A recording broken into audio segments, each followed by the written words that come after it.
Hello everyone, welcome back to the revision sessions of strategic financial management. और आज के lecture में अपन जो चैप्टर रिवाइज करेंगे उसका नाम है सिक्योरिटी एनालिसिस। तो अच्छा इंपॉर्टेंट चैप्टर है। एक क्वेश्चन इस चैप्टर में से आ सकता है, तो इस चैप्टर का अगर वेटेज ले एग्जाम के पॉइंट ऑफ व्यू से तो वो है 4 to 8 मार्क्स। अगर थ्योरी का क्वेश्चन आया तो प्रोबेबली 4 नंबर का आना चाहिए, और अगर प्रैक्टिकल कॉन्सेप्ट आया इस चैप्टर में से तो 8 नंबर का भी क्वेश्चन आ सकता है। तो इसी को ध्यान रखते हुए मैंने इस चैप्टर को टोटल 3 पार्ट में डिवाइड किया है। तो 2 कॉन्सेप्ट्स आपके थ्योरेटिकल कॉन्सेप्ट होंगे, that is fundamental analysis of security and technical analysis of security. तो ये दोनों थ्योरेटिकल कॉन्सेप्ट है। फिर थर्ड पार्ट लिया है मैंने प्रैक्टिकल टॉपिक्स का। तो यहाँ पे अपन 2 प्रैक्टिकल कॉन्सेप्ट्स देखेंगे, that is exponential moving average and runs test. अब इस चैप्टर को आप जब भी रिवाइज करेंगे तो सबसे पहले प्रैक्टिकल कॉन्सेप्ट्स रिवाइज करेंगे। पहला रीजन कि क्वेश्चन अगर आता है तो 8 नंबर तक का आ सकता है। दूसरा रीजन कि इस चैप्टर की थ्योरी आपके स्टडी मटेरियल की सबसे बल्कि और कॉम्प्लेक्स थ्योरी है। आप चाहें तो एक बार स्टडी मटेरियल पिक कर सकते हैं।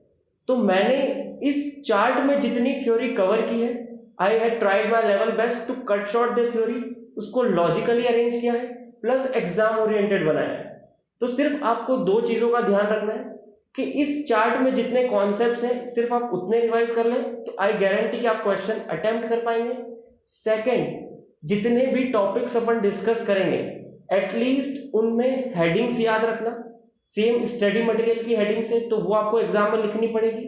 प्लस अगर डिस्क्रिप्शन जितना याद रख सको, आप डिस्क्रिप्शन जितना याद रख सको उसको इस चार्ट की लैंग्वेज में लिखने का ट्राई करना है एग्जाम में, बिकॉज ये भी जो कंटेंट है मैंने स्टडी मटेरियल से ही पिक किया है। तो इंस्टीट्यूट प्रीफर करता है कि आप उनकी लैंग्वेज यूज करें एग्जाम में। तो आपको हेडिंग्स तो एज इट इज लिखनी है, प्लस डिस्क्रिप्शन आपको जितना याद रह सके उतना इस चार्ट में से याद रखने की कोशिश करना और एग्जाम में लिखना। तो चलिए अपन स्टार्ट करते हैं फर्स्ट पार्ट प्रैक्टिकल कॉन्सेप्ट्स का, that is exponential moving average.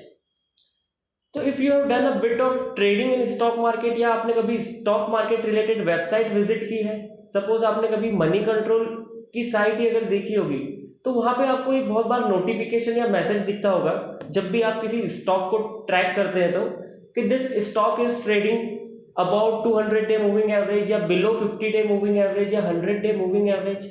तो वहां पे जो मूविंग एवरेज की बात हो रही है ना, वो सिंपल एवरेज नहीं है, सिंपल एवरेज नहीं है, वो एक्सपोनेंशियल मूविंग एवरेज है। तो यहां पे अपन देखेंगे कि उस एक्सपोनेंशियल मूविंग एवरेज को कैसे कैलकुलेट करते हैं। तो देखिए एक्सपोनेंशियल मूविंग एवरेज का फॉर्मूला क्या है। Exponential moving average at any particular day, T मतलब time period, is calculated as A, ये ए होगा आपका exponential smoothing constant, exponential smoothing constant. Now ये कैसे डिराइव करते हैं अपन, ये यहाँ पढ़ने वाले नहीं है, वो अपने सिलेबस का पार्ट नहीं है, ये प्योर स्टैटिस्टिकल चीज है। तो ये अपने को कैसे निकालते हैं वो सीखने की जरूरत नहीं है। आपको सिर्फ ये फॉर्मूले में गिवन रहेगा, आपको एग्जाम में क्वेश्चन में गिवन रहेगा, आपको फॉर्मूले में उसको यूज करना है टू कैलकुलेट द EMA। तो कैसे कैलकुलेट करेंगे, ए इंटू प्राइस, जिस दिन आप एक्सपोनेंशियल मूविंग एवरेज निकाल रहे हो उस दिन का प्राइस क्या है स्टॉक का, minus exponential average of T-1 day, यानी एक दिन पहले का एवरेज क्या था, और फिर उसमें ऐड कर दोगे exponential moving average of T-1 day, यानी पिछले दिन का एक्सपोनेंशियल मूविंग एवरेज क्या था। तो लॉजिक सिंपल है कि आप पिछले दिन का एवरेज लेते हो, फिर उसमें ऐड करते हो कि आज की प्राइस मूवमेंट की वजह से कितना चेंज आया है एक्सपोनेंशियल मूविंग एवरेज में। तो वो चेंज कैसे निकालते हैं, A into P1 minus EMA of T-1 day. तो आपको ये फॉर्मूले में ऐड करना है, तो आपके पास उस दिन का एक्सपोनेंशियल मूविंग एवरेज आ जाएगा। तो एग्जाम में सिंपल है, आपको कुछ डेज की इंफॉर्मेशन दी रहेगी प्लस प्राइस दी रहेगी, तो आपको कैलकुलेट करना है कि हर पर्टिकुलर डे पे EMA क्या होगा। तो देखिए आप फॉर्मूला देखिए, फिर मैं आपको बताता हूँ कैसे अटेम्प्ट करेंगे।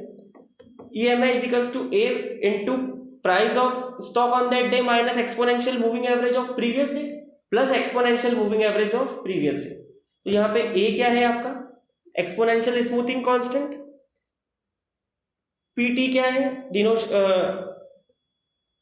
प्राइस ऑन कैलकुलेशन डे, यानी जिस दिन आप एक्सपोनेंशियल मूविंग एवरेज कैलकुलेट कर रहे हैं उस दिन प्राइस क्या है।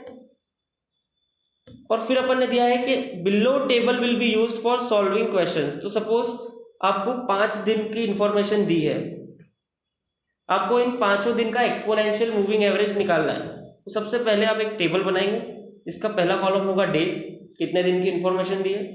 फिर आप देखोगे कि हर पर्टिकुलर डे पे प्राइस क्या है। फिर उस दिन से एक दिन पहले एक्सपोनेंशियल मूविंग एवरेज क्या था, यानी थर्ड कॉलम होगा आपका EMA एट T-1। तो ये है आपका फर्स्ट कॉलम, ये है सेकंड, ये है थर्ड। फिर फोर्थ कॉलम क्या होगा आपका, फोर्थ कॉलम होगा ए, ये जो क्वेश्चन में आपको वैल्यू दी होगी स्मूथिंग कांस्टेंट की। फिर इसमें मल्टीप्लाई कर दोगे 2 - 3, यानी price minus EMA of T-1 day. और फिर आपका फिफ्थ कॉलम आ जाएगा कि उस दिन का एवरेज क्या है।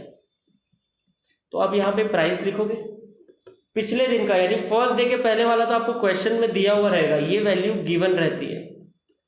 फिर आपको ए की वैल्यू गिवन रहती है, तो आपका यहाँ पे आ जाएगा डिफरेंस क्या है। और एक्सपोनेंशियल मूविंग एवरेज कैसे निकालेंगे, देखिए यहाँ पे 4 + 3, यानी पिछले दिन का एवरेज प्लस उसमें आज का एडजस्टमेंट किया, तो ये आपका अगले दिन का T-1 डे बन जाएगा। तो ये यहाँ पे आ जाएगा आपका। फिर दूसरे दिन की प्राइस, तीसरे, चौथे और 5वें दिन की। सेकेंड डे में भी सेम कैलकुलेशन करोगे और यहाँ पे EMA निकाल लोगे। फिर ये आपका आ जाएगा थर्ड डे में यूज करने में। तो इस तरीके से आप एक 5 कॉलम की टेबल बनाओगे और अपना क्वेश्चन सॉल्व करोगे। तो बहुत ही सिंपल सा और बेसिक सा क्वेश्चन आएगा यहाँ पे। आपको सिर्फ फॉर्मेट याद रखना है और आपका आंसर आ जाएगा।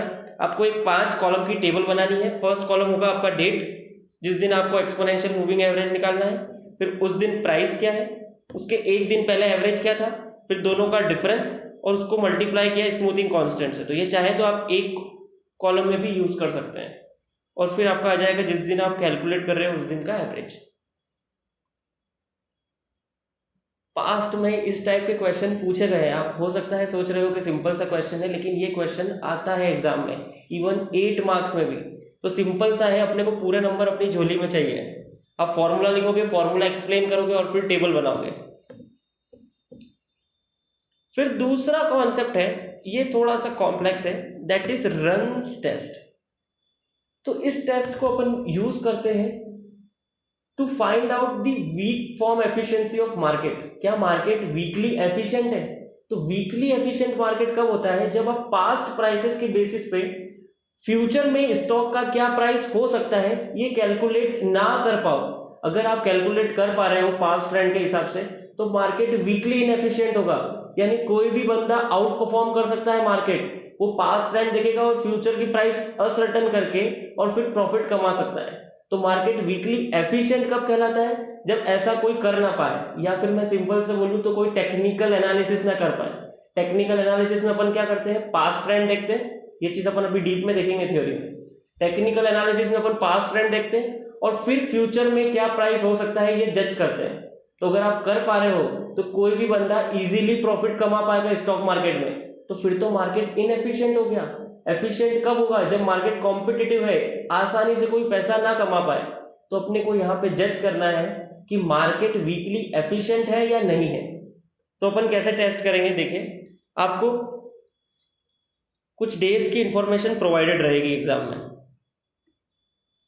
सपोज आपको 10 डेज की इंफॉर्मेशन प्रोवाइडेड है,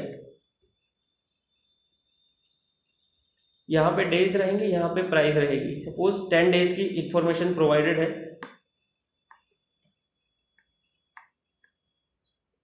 just give me a minute.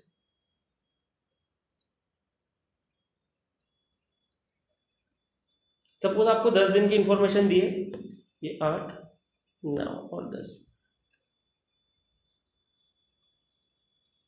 मैं प्राइस एक रैंडम वैल्यूज ले रहा हूँ। सपोज पहले दिन प्राइस 12 थी, फिर 13 हुई, 50, 14 हुई, 16 हुई।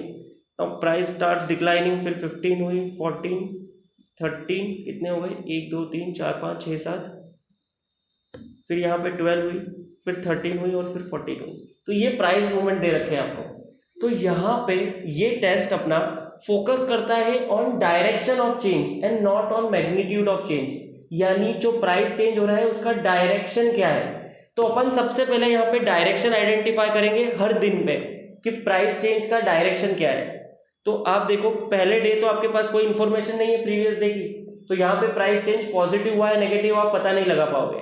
तो आपके पास टोटल नंबर ऑफ चेंजेस कितने आएंगे, जितने दिन की आपको इंफॉर्मेशन दे रखी है वो -1, यहाँ पे 10 दिन की इंफॉर्मेशन दी है, तो टोटल प्राइस चेंजेस कितने होंगे 9। तो देखिए यहाँ पे प्लस है, फिर यहाँ पे प्लस है, प्राइस बढ़ रहा है मतलब 13 से 14 हुआ मतलब प्राइस बढ़ा, फिर प्लस है, फिर माइनस माइनस माइनस माइनस, और फिर प्लस है और फिर प्लस है। तो आप सबसे पहले काउंट करोगे कि प्लस साइंस कितने हैं, तो उसको डिनोट करोगे n1 से, यानी नंबर ऑफ पॉजिटिव चेंजेस। तो कितने हैं अपने total 5 number of positive changes हैं। तो और नेगेटिव चेंजेस को रिप्रेजेंट करोगे n2 से, कि नेगेटिव चेंजेस कितने हैं, नेगेटिव डायरेक्शन में प्राइस कितनी बार मूव हुआ इस पीरियड में, तो टोटल 4 बार मूव हुआ। फिर आप एक टर्म और लेते हो डिग्री ऑफ फ्रीडम, याद रखना डिग्री ऑफ फ्रीडम। तो इसका फॉर्मूला क्या होता है n1 + n2 - 1, यानी यहाँ पे डिग्री ऑफ फ्रीडम कितनी होगी 8, डिग्री ऑफ फ्रीडम कितनी होगी 8। तो आपके पास टोटल प्राइस चेंजेस कितने होंगे, जितने दिन की इंफॉर्मेशन दी है -1, और आपका डिग्री ऑफ फ्रीडम क्या होगा, जितने प्राइस चेंजेस आए हैं, यहाँ पे प्राइस चेंजेस कितने हैं 9 - 1, तो 10 डेज की इंफॉर्मेशन है तो 9 प्राइस चेंजेस होंगे और 8 डिग्री ऑफ फ्रीडम होगी। ये होता है डिग्री ऑफ फ्रीडम। तो अभी तक तो आप समझ नहीं पा रहे होंगे कि अपन क्या कर रहे हैं, तो देखिए इसको और डीप में लेके चलते हैं। फिर अपन आइडेंटिफाई करेंगे कि रन्स कितने हैं इसमें, जिसको डिनोट करते हैं R से। तो रन का मतलब होता है a series of price change in one direction, यानी जब तक प्राइस एक ही डायरेक्शन में चेंज हो रहा है तो वो आपका एक रन कहलाएगा। तो यहाँ पे टोटल कितने रन है, ये पॉजिटिव पॉजिटिव पॉजिटिव में लूंगा तो ये एक रन, फिर यहां से नेगेटिव हुआ तो दूसरा रन स्टार्ट हुआ, तो ये दूसरा रन कहां तक चल रहा है, ये 7th पीरियड तक, 8th पीरियड तक। तो ये आपका R1 हो गया, ये R2 हो गया, और फिर वापस पॉजिटिव चेंज हुआ और वो कंटिन्यू हुआ 2 दिन तक, तो आपका R3 हो गया। यानी नंबर ऑफ रन्स कितने हैं 3 रन है। अब इस रन के बेसिस पे अपन आइडेंटिफाई करेंगे कि मार्केट वीकली एफिशिएंट है या इनएफिशिएंट है। तो अगर R की वैल्यू बहुत ज्यादा हुई, तो आप देखिए अगर R की वैल्यू बहुत ज्यादा हुई तो इसका मतलब क्या है, प्राइस चेंजेस किस फॉर्म में है, plus minus plus minus plus minus. अगर R की वैल्यू आपके पीरियड में बहुत ज्यादा है तो क्या मार्केट एफिशिएंट कहलाएगा, नहीं। कोई भी इजीली जज कर लेगा कि एक दिन प्लस था तो दूसरे दिन माइनस होने वाला है, फिर प्लस था फिर माइनस होने वाला है, अब माइनस था तो प्लस होने वाला है। तो यहाँ पे आपका मार्केट वीकली एफिशिएंट नहीं होता है। अगर R की वैल्यू बहुत कम है जैसा अपने केस में, तो क्या मार्केट वीकली एफिशिएंट है, नहीं। कोई भी इजीली जज कर लेगा। इसमें डायरेक्शन क्या होते हैं, प्लस प्लस प्लस प्लस, फिर माइनस माइनस माइनस माइनस, फिर प्लस प्लस। तो आपका डायरेक्शन एक लंबे समय तक चल रहा है। तो यहाँ पे भी मार्केट वीकली इनएफिशिएंट है, क्योंकि आपको पता है कि 2 दिन तक प्राइस बढ़ा मतलब 1-2 दिन और बढ़ने वाला है, फिर अब बहुत दिन हो गए बढ़ते बढ़ते तो घटेगा, और एक बार घटा तो बहुत दिनों तक घटेगा। मतलब कोई भी इजीली मैनिपुलेट कर सकता है मार्केट को। तो R की वैल्यू ना ज्यादा होनी चाहिए ना कम होनी चाहिए, तो it should be close to mean, एक मीन वैल्यू के पास में होना चाहिए। तो यहाँ पे अपन एक रेंज कैलकुलेट करेंगे R की, अपन एक रेंज कैलकुलेट करेंगे, ये अपना ऑब्जेक्टिव है।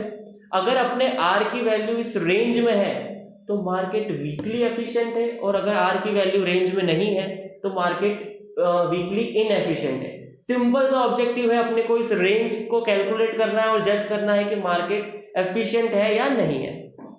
अगर वैल्यू रेंज में आती है तो मार्केट एफिशिएंट है, और नहीं आती है तो मार्केट इनएफिशिएंट है। ये ऑब्जेक्टिव है अपना।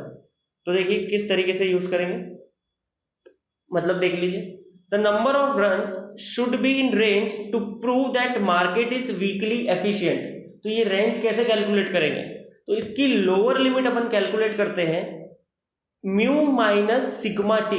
म्यू होगा आपका मीन ऑफ रन्स, यानी उस आर का मीन क्या है, और सिग्मा होगा आपका स्टैंडर्ड डेविएशन ऑफ रन्स। ये दोनों कैसे कैलकुलेट करते हैं ये अभी सीख लेंगे अपन। और ये टी जो है ना, ये अपन कैलकुलेट करते हैं टी डिस्ट्रीब्यूशन टेबल से ना। इसकी वैल्यू आपको मैक्सिमम टाइम क्वेश्चन में दी हुई होगी, तो आपको इस पे ज्यादा ध्यान नहीं लगाना है। लेकिन अगर ना दे तो कैसे कैलकुलेट करेंगे ये भी नीचे दिया है कि when T is derived from T distribution table, that is, T का फॉर्मूला क्या है, आपके रन्स कितने हैं माइनस मीन क्या है रन का डिवाइडेड बाय स्टैंडर्ड डेविएशन। तो इस टी की वैल्यू आपको गिवन रहती है। तो आपको दो चीज कैलकुलेट करना है मेन क्वेश्चन में, कि मीन निकालना है रन्स का और स्टैंडर्ड डेविएशन निकालना है। तो देखिए वो कैसे निकालोगे।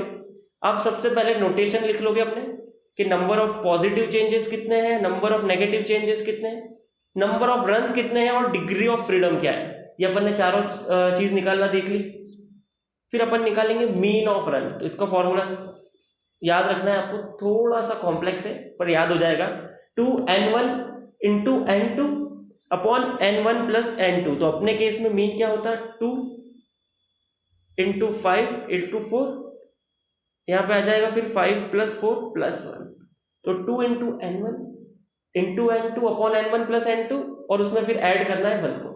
तो ये फॉर्मूला है, आपको याद रखना पड़ेगा। फिर है स्टैंडर्ड डेविएशन ऑफ रन।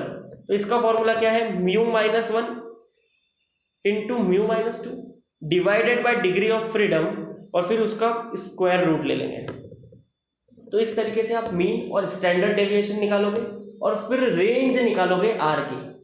तो आपका क्वेश्चन का फॉर्मेट क्या होगा, आपको कुछ डेज के इंफॉर्मेशन दोगे तो सबसे पहले आप अपनी टेबल बनाओगे और चेक करोगे कि डायरेक्शन क्या है चेंज का।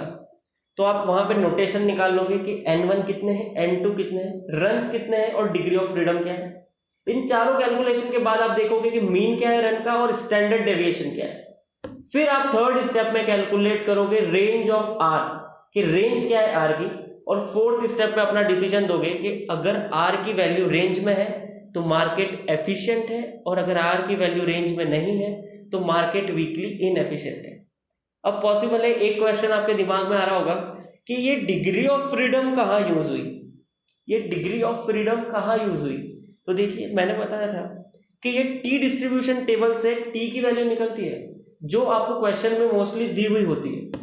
तो यहाँ पे ना आपको टी की 2 या 3 वैल्यू देते हैं वो। सपोज अगर अपना एग्जाम्पल ही लें तो वो बोलेंगे कि value of T at 10 degree of freedom is this, at 9 degree of freedom is this and 8 degree of freedom is this. तो आपको पता होना चाहिए कि आपको कितने डिग्री ऑफ फ्रीडम पे वैल्यू चाहिए। तो अगर अपना एग्जाम्पल लें तो अपनी डिग्री ऑफ फ्रीडम कितनी है 8, तो आपको कैलकुलेट करना चाहिए, आना चाहिए कि डिग्री ऑफ फ्रीडम कैसे निकालते हैं, तो ही आप टी की वैल्यू सही निकाल पाओगे क्वेश्चन में से। तो इसलिए डिग्री ऑफ फ्रीडम कैलकुलेट करते हैं। तो ये सेकंड कॉन्सेप्ट है अपना रन्स टेस्ट का। ऑब्जेक्टिव सिंपल है, अपने को चेक करना है मार्केट एफिशिएंट है या इनएफिशिएंट। अगर आर की वैल्यू रेंज में है तो एफिशिएंट। तो ये 2 कॉन्सेप्ट आपके चैप्टर के सबसे इंपॉर्टेंट कॉन्सेप्ट है। और फिर अपन आते हैं अब अपने थ्योरेटिकल कॉन्सेप्ट्स पे। देखिए पहला कॉन्सेप्ट है अपना, that is fundamental analysis. Fundamental analysis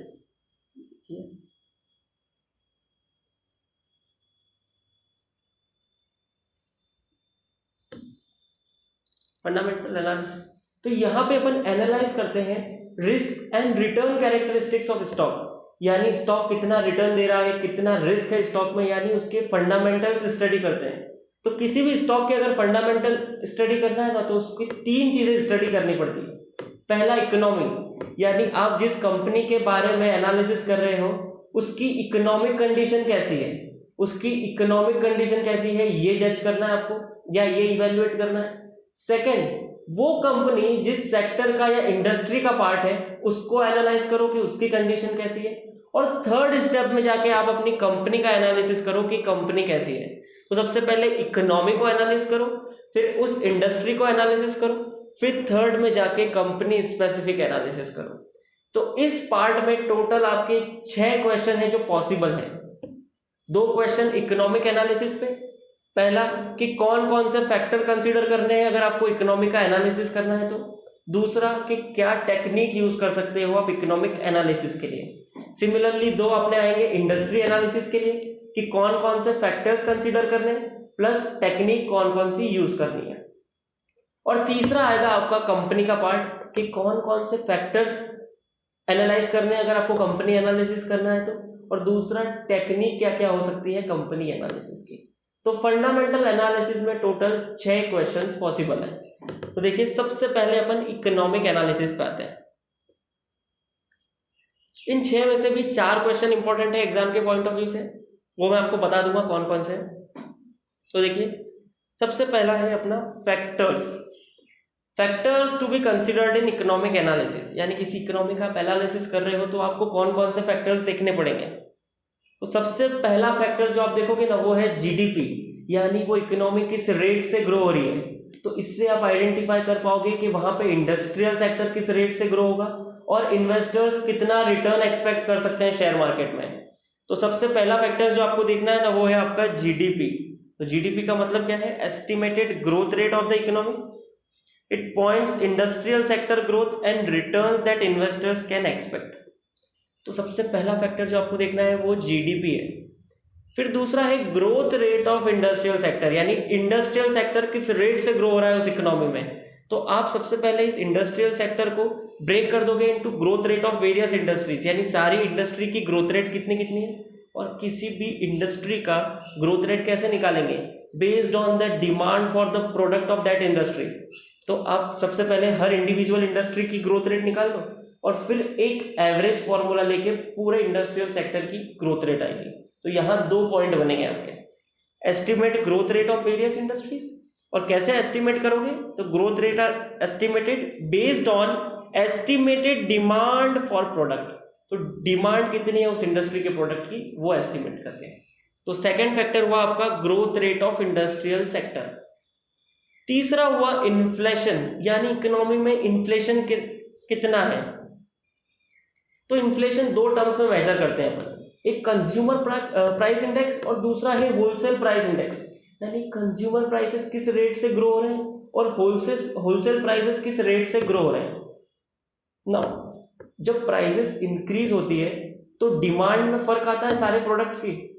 तो जो सबसे ज्यादा अफेक्ट होगी ना आपके इन्फ्लेशन की वजह से वो होगी आपका एफएमसीजी सेक्टर, यानी कंज्यूमर गुड्स इंडस्ट्री। तो जैसे ही कंज्यूमर गुड्स इंडस्ट्री में प्राइस चेंज हुए प्रोडक्ट के तो उनकी डिमांड चेंज होने लगेगी। तो ये फर्म्स यानी एफएमसीजी की सारी फर्म्स कंटिन्यूअस असेसमेंट करती है अबाउट इन्फ्लेशन रेट, ताकि वो अपनी प्राइसिंग, डिस्ट्रीब्यूशन पॉलिसी और प्रमोशन पॉलिसी डिसाइड कर सकें based on the change in demand due to inflation. तो यहाँ पे आपको क्या चीज याद रखनी है कि इन्फ्लेशन को 2 तरीके से मेजर कर सकते हैं, पहला कंज्यूमर प्राइस इंडेक्स और दूसरा होलसेल प्राइस इंडेक्स। सबसे ज्यादा कौन अफेक्ट होगा इन्फ्लेशन से, कंज्यूमर गुड्स इंडस्ट्री। तो ये लोग क्या करेंगे, they will make continuous assessment about inflation rate, ताकि वो अपनी प्राइसिंग, डिस्ट्रीब्यूशन और प्रमोशन पॉलिसी डिसाइड कर सकें based on the changes in the demand for their product. तो इन्फ्लेशन में क्या क्या चीज देखना है आपको, major consumer price index and wholesale price index. Consumer goods industries are particularly influenced by inflation, तो इन इंडस्ट्री पर सबसे ज्यादा ध्यान देना है। So this firm continuously assess inflation rate, this firm continuously assess inflation rate to fine tune their pricing, distribution and promotion policy. तो ये फर्म्स कंटिन्यूअस असेसमेंट करेगी इन्फ्लेशन रेट का। और चौथा है आपका मॉनसून।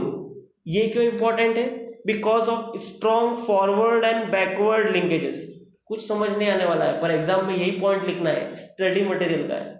मतलब समझा देता हूं कि मॉनसून अगर अच्छा होगा तो आपका इंडस्ट्रियल सेक्टर अच्छा परफॉर्म करेगा, किसान के हाथ में पैसा होगा, फार्मर्स के हाथ में पैसा होगा, तो वो लोग इंडस्ट्रियल इक्विपमेंट परचेज करेंगे, तो इंडस्ट्रियल सेक्टर अच्छा परफॉर्म करेगा। वो लोग मार्केट में ज्यादा खर्च करेंगे, तो वो इंडस्ट्रीज जो डायरेक्टली एग्रीकल्चर से रिलेटेड नहीं है लेकिन तो भी उनकी डिमांड बढ़ेगी। तो इस तरीके से पूरी इकोनॉमी में पैसा सर्कुलेट होगा अगर मॉनसून अच्छा है तो। इसलिए अपन बोलते हैं because of strong forward and backward linkage monsoon is of great concern to investors in stock market. तो मॉनसून एक इंपॉर्टेंट फैक्टर है किसी भी इकोनॉमी को एनालिसिस करने के लिए। तो टोटल 4 फैक्टर्स आपको याद रखने हैं। पहला है जीडीपी यानी growth rate of economy. It will be it will point two the prospects for industrial sector, यानी इंडस्ट्रियल सेक्टर किस रेट से ग्रो हो सकता है और इन्वेस्टर्स को कितना रिटर्न मिल सकता है। सेकेंड है growth rate of various industries. तो पहले इसको ब्रेक कर दो into growth rate of different industries, और किसी भी इंडस्ट्री का ग्रोथ रेट कैसे निकालेंगे, based on demand for the product. तीसरा है इन्फ्लेशन। तो इसमें 3 पॉइंट है। पहला, major consumer price index and wholesale price index.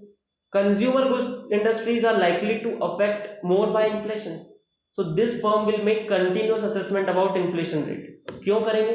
Because they have to decide their pricing, distribution and promotion policies. 3 चीजें हैं, pricing, promotion and distribution policy. और चौथा फैक्टर है आपका monsoon, because of strong forward and backward linkages. तो ये तो हुए फैक्टर्स जो आपको कंसीडर करने हैं व्हाइल एनालाइजिंग एन इकोनॉमी। लेकिन आप टेक्निक्स कौन कौन सी यूज करोगे, किस तरीके से इकोनॉमिक एनालिसिस करोगे, तो ये सेकंड पार्ट है इकोनॉमिक एनालिसिस का, दैट इज टेक्निक्स। तो सबसे पहला होगा एंटीसिपेटरी सर्वेस।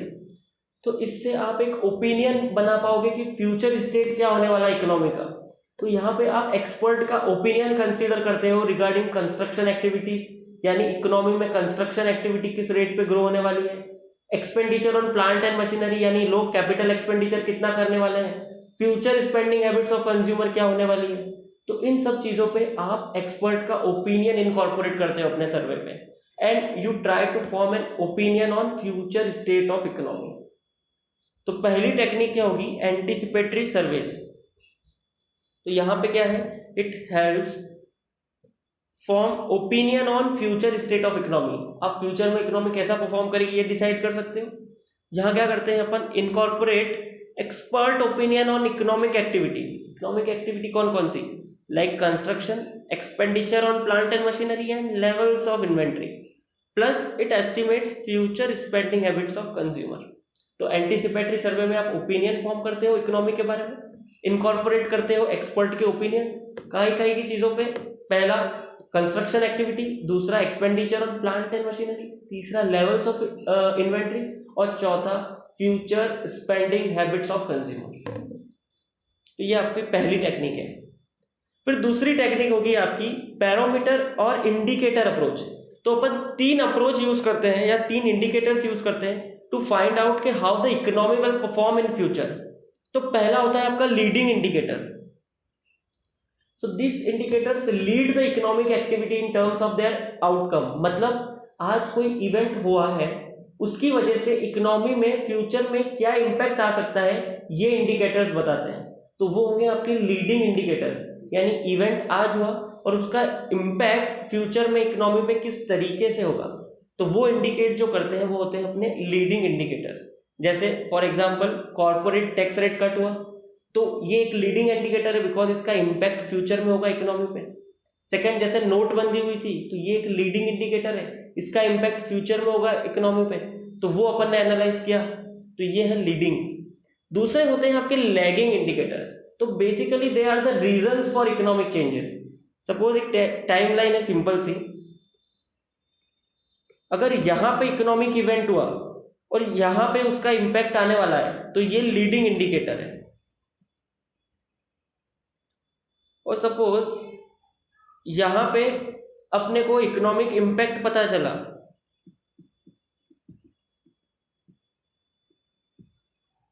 और फिर पता चला कि इसका रीजन यहां पे हुआ था, तो ये लैगिंग इंडिकेटर है। तो they are basically the reasons for economic changes, यानी इकोनॉमी में चेंज ऑलरेडी हो चुका है और फिर अपने को पता चलता है कि उसका रीजन क्या था, तो ये लैगिंग इंडिकेटर्स होते हैं। इनके बेसिस पे थोड़ा डिफिकल्ट होता है आपको इकोनॉमी एनालाइज करना है, उस पर कोई ओपिनियन बनाना। और थर्ड होते हैं आपके रफली कोइंसिडेंटल इंडिकेटर्स, यानी ये दोनों साथ में चलते हैं, ये इवेंट चल रहा है और इसका इंपैक्ट चल रहा है इकोनॉमी पे। So they reach their peaks and, देखिए variables reach peaks and troughs along with the economy.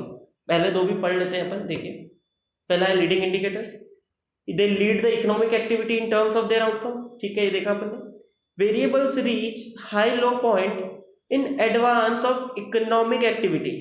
In advance यानी आज इवेंट हो चुका है, फिर है lagging indicators, so variable lag behind in their consequences wise the economy, यानी इवेंट पहले हो चुका है लेकिन पता कब चलता है, जब इकोनॉमी में इम्पैक्ट उसका आ चुका है, तो they lag behind in their consequences.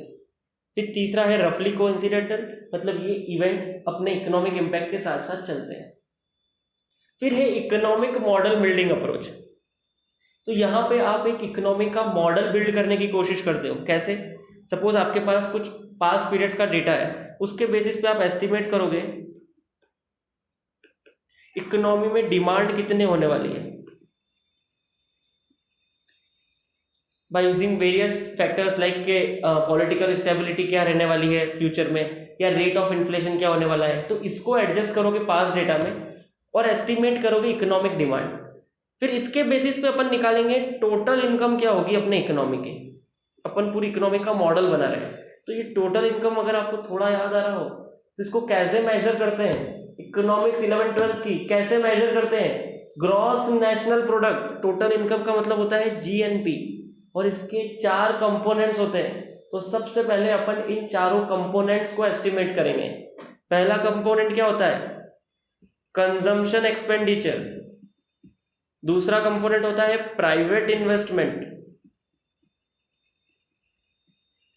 तीसरा होता है government purchases of goods and services, और चौथा होता है आपका नेट एक्सपोर्ट्स। तो आप इन चारों कंपोनेंट्स को एस्टिमेट करोगे, फिर इनको ऐड करोगे तो आपके पास आ जाएगी जीएनपी। तो आप आइडेंटिफाई करोगे कि फ्यूचर में कितनी इनकम हो सकती है कंट्री की। तो आपने एक पूरा इकोनॉमिक मॉडल बिल्ड किया। कैसे किया? सबसे पहले डिमांड एस्टिमेट की, फिर उसका इनकम निकालने की कोशिश की। तो अपन ने एस्टिमेट किए चारों कंपोनेंट जीएनपी के, consumption expenditure, gross domestic, private investment, फिर गवर्नमेंट परचेजेस, और चौथा है आपका नेट एक्सपोर्ट्स। और फिर आपने चारों को ऐड किया तो आपके पास ग्रॉस नेशनल प्रोडक्ट आ जाएगा, यानी टोटल इनकम। तो देखिए चार्ट में 4 स्टेप क्या होगी इकोनॉमिक मॉडल बिल्डिंग में। Hypothesised total income based on political stability, rate of inflation etcetera. Previous data को इन फैक्टर से एडजस्ट करके अपन टोटल इनकम निकालने की कोशिश करेंगे based on total estimated demand. फिर अपन फॉरकास्ट करेंगे, सॉरी यहाँ पे एक मिस्टेक है, ये फॉरकास्ट है, फॉरेस्ट नहीं है। Forecast individual component of GNP, ठीक है, अपन इंडिविजुअल कंपोनेंट को फोरकास्ट करेंगे, यही मैंने बताया। कौन से कंपोनेंट है? Consumption expenditure, gross domestic, private investment, government expenditure and net exports. फिर थर्ड स्टेप में अपन ऑब्टेन करेंगे टोटल फोरकास्टेड जीएनपी। इन चारों को ऐड करेंगे तो अपने पास आ जाएगा जीएनपी। और एक स्टेप और है कि आप इसको कंपेयर करोगे जो जीएनपी इंडिपेंडेंट एजेंसीज ने कैलकुलेट किया है, ताकि आपका व्यू और स्ट्रांग हो जाए। आप दूसरी एजेंसीज की जीएनपी को भी कंपेयर कर लो, और अगर सेम आ रही है तो करेक्ट है, थोड़ा डिफरेंस आ रहा है तो आप इवेल्युएट करोगे कि उनके क्या असम्पशंस थे। तो ये 4 स्टेप है आपकी इकोनॉमिक मॉडल बिल्डिंग के। तो टोटल 3 टेक्निक है जो आपको याद रखनी है इकोनॉमिक एनालिसिस के लिए। पहला एंटीसिपेटरी सर्वेस, हेडिंग याद रखना है चाहे कुछ भी हो जाए, एंटीसिपेटरी सर्वेस। सेकंड बैरोमीटर या इंडिकेटर अप्रोच। तीसरा है इकोनॉमिक मॉडल बिल्डिंग अप्रोच। तो इकोनॉमिक मॉडल बिल्डिंग में आप टोटल 4 स्टेप्स है। टोटल इनकम निकालना, फिर इंडिविजुअल कंपोनेंट जज करना जीएनपी के, उनको ऐड करके जीएनपी निकालना, और फिर उसको कंपेयर करना जीएनपी जो इंडिपेंडेंट एजेंसीज ने निकाली है। तो यहां जाके आपके 2 इंपॉर्टेंट क्वेश्चन कवर होते हैं फंडामेंटल एनालिसिस के। फिर अपन आते हैं इंडस्ट्री एनालिसिस पे, यानी आप किसी कंपनी में इन्वेस्ट करने की कोशिश कर रहे हो या सोच रहे हो, तो वो जिस इंडस्ट्री का पार्ट है उसको एनालाइज करो। इकोनॉमी आपने एनालाइज कर ली, फिर वो जिस इंडस्ट्री का पार्ट है उसको एनालाइज करो। तो इसमें आप सबसे पहले लोगे कि कौन कौन से फैक्टर्स आपको कंसीडर करने हैं किसी इंडस्ट्री का एनालिसिस के लिए। तो सबसे पहला है प्रोडक्ट लाइफ साइकिल, यानी उस इंडस्ट्री का जो प्रोडक्ट है वो अपनी लाइफ साइकिल की कौन से स्टेज में है। 3 स्टेज होती है किसी भी प्रोडक्ट के लाइफ साइकिल में। ये होती है आपकी इनिशियल स्टेज या ग्रोथ स्टेज जिसको बोलते हैं, ये हो गई आपकी ग्रोथ स्टेज। फिर एक स्टेबिलिटी आती है, सेम टाइप चलता रहता है, ये होती है आपकी मैच्योर स्टेज। और फिर प्रॉफिटेबिलिटी डिक्लाइन होने लगती है, तो ये होती है आपकी डिक्लाइन स्टेज। तो आपको आइडेंटिफाई करना है कि वो इंडस्ट्री कौन सी स्टेज में चल रही है। ग्रोथ स्टेज में है तो प्रॉफिटेबिलिटी बहुत होने वाली है, मैच्योर स्टेज में है तो एक कांस्टेंट प्रॉफिट मिलने वाला है, और लास्ट स्टेज में है तो प्रॉफिटेबिलिटी डिक्लाइन होने वाली है। तो सबसे पहला फैक्टर कंसीडर करो प्रोडक्ट लाइफ साइकिल। दूसरा है देखो डिमांड सप्लाई गैप कितना है इंडस्ट्री में। अगर डिमांड बहुत ज्यादा है तो प्रॉफिटेबिलिटी ज्यादा होगी because of higher unit price realisation, हर एक यूनिट ज्यादा प्राइस पर बिकेगी। लेकिन अगर सप्लाई ज्यादा है तो डिक्लाइन होगी आपकी प्रॉफिटेबिलिटी या डिक्रीज होगी, बिकॉज अगर सप्लाई ज्यादा है तो कंपटीशन बहुत ज्यादा होगा और हर प्राइस पे हर यूनिट पे कम प्राइस मिलेगा। तो आपको डिमांड और सप्लाई का गैप जज करना है। Excess supply means less profitability and excess demand means high profitability. Third है बैरियर्स टू एंट्री। अगर कोई इंडस्ट्री अपनी ग्रोथ स्टेज पे है यानी हाईली प्रॉफिटेबल है, so it will attract fresh investment, नए नए लोग उस इंडस्ट्री में इन्वेस्टमेंट करेंगे। तो आपको एंट्री बैरियर्स चेक करना है कि whether it is easy for any outsider to come in that industry. तो आप एंट्री बैरियर्स चेक करोगे कि एंट्री बैरियर्स कौन कौन से हैं। सपोज कोई डिफेंस से रिलेटेड इक्विपमेंट बना रहा है तो एंट्री बैरियर्स बहुत स्ट्रांग होंगे, कोई नया बंदा नहीं आ सकता है। लेकिन अगर कोई सिंपल सा एक इलेक्ट्रिक बल्ब बना रहा है तो एंट्री बैरियर्स तो सिंपल होंगे। तो उस इंडस्ट्री में नए नए इन्वेस्टमेंट आएंगे तो एक टाइम के बाद उसकी प्रॉफिटेबिलिटी जो ग्रोथ स्टेज पे थी वो मैच्योर हो जाएगी या डिक्लाइन होने लगेगी। तो आपको एंट्री बैरियर्स चेक करने हैं। तो तीसरा होगा आपका factor barriers to entry. High profitability attract investment, so check entry barriers. Sometimes this barriers are created by existing firm in the industry. कुछ अपनी जो एग्जिस्टिंग फर्म है वही बैरियर्स क्रिएट करती है ताकि कोई दूसरा बंदा उस इंडस्ट्री में ना आ सके। फिर चौथा है एटीट्यूड ऑफ गवर्नमेंट, यानी उस इंडस्ट्री के प्रति एटीट्यूड क्या है गवर्नमेंट का। अगर पॉजिटिव एटीट्यूड है मतलब अच्छा है, आपको टाइम टू टाइम आपको सपोर्ट मिलता रहेगा गवर्नमेंट का। लेकिन अगर नेगेटिव एटीट्यूड है तो कुछ टाइम के बाद हो सकता है गवर्नमेंट उस पर कुछ रेस्ट्रिक्शंस लगा दे। तो आपको एटीट्यूड देखना है गवर्नमेंट का। फिर पांचवा है state of competition in industry, यानी उस इंडस्ट्री में कंपटीशन कैसा है। मतलब मोनोपोली है कंपनी की या ओलिगोपोली है या परफेक्ट कंपटीशन है, किस टाइप के प्रोडक्ट मैन्युफैक्चर हो रहे हैं उस इंडस्ट्री में। होमोजीनियस है तो कंपटीशन परफेक्ट होगा, लेकिन डिफरेंशिएटेड है तो कंपटीशन का लेवल थोड़ा कम होगा। तो आपको स्टेट जज करना है कंपटीशन का। देखिए इन दोनों का डिस्क्रिप्शन इतना नहीं दिया क्योंकि आप इसमें थोड़ा अपना मन से डिस्क्रिप्शन लिख सकते हैं, आपके स्टडी मटेरियल में भी ज्यादा कुछ नहीं दिया है। तो आपको लेकिन हेडर सेम लिखना है। फिर है आपका कॉस्ट एलोकेशन एंड प्रॉफिटेबिलिटी, यानी वो इंडस्ट्री जो प्रोडक्ट बना रही है उसका कॉस्ट एलोकेशन कितना है, यानी हर यूनिट पे आपका रॉ मटेरियल कितना लग रहा है, लेबर कॉस्ट कितना है, ओवरहेड कॉस्ट कितना है। तो आप उसका कॉस्ट एलोकेशन देखोगे। फिर प्रोडक्ट की प्राइस देखोगे तो आपको पता चल जाएगा कि प्रॉफिट मार्जिन कितना है, जितना ज्यादा मार्जिन उतनी ज्यादा प्रॉफिटेबिलिटी। तो आपको ये दोनों चीज चेक करनी है कि कॉस्ट एलोकेशन कितना है, प्रोडक्ट प्राइस कितना है, प्लस प्रोडक्शन कैपेसिटी भी देखनी है। फिर लास्ट है टेक्नोलॉजी एंड रिसर्च, यानी उस इंडस्ट्री में किस टाइप की टेक्नोलॉजी यूज हो रही है, और अगर टेक्नोलॉजी चेंज होती है तो उस इंडस्ट्री पे क्या इम्पैक्ट आने वाला है, पॉजिटिव इम्पैक्ट होगा या नेगेटिव इम्पैक्ट होगा। तो आपको टेक्नोलॉजी देखना है उस इंडस्ट्री की। तो टोटल 7 फैक्टर्स हैं जो आपको देखना है इंडस्ट्री एनालिसिस करते वक्त। तो 7 फैक्टर कौन कौन से होंगे।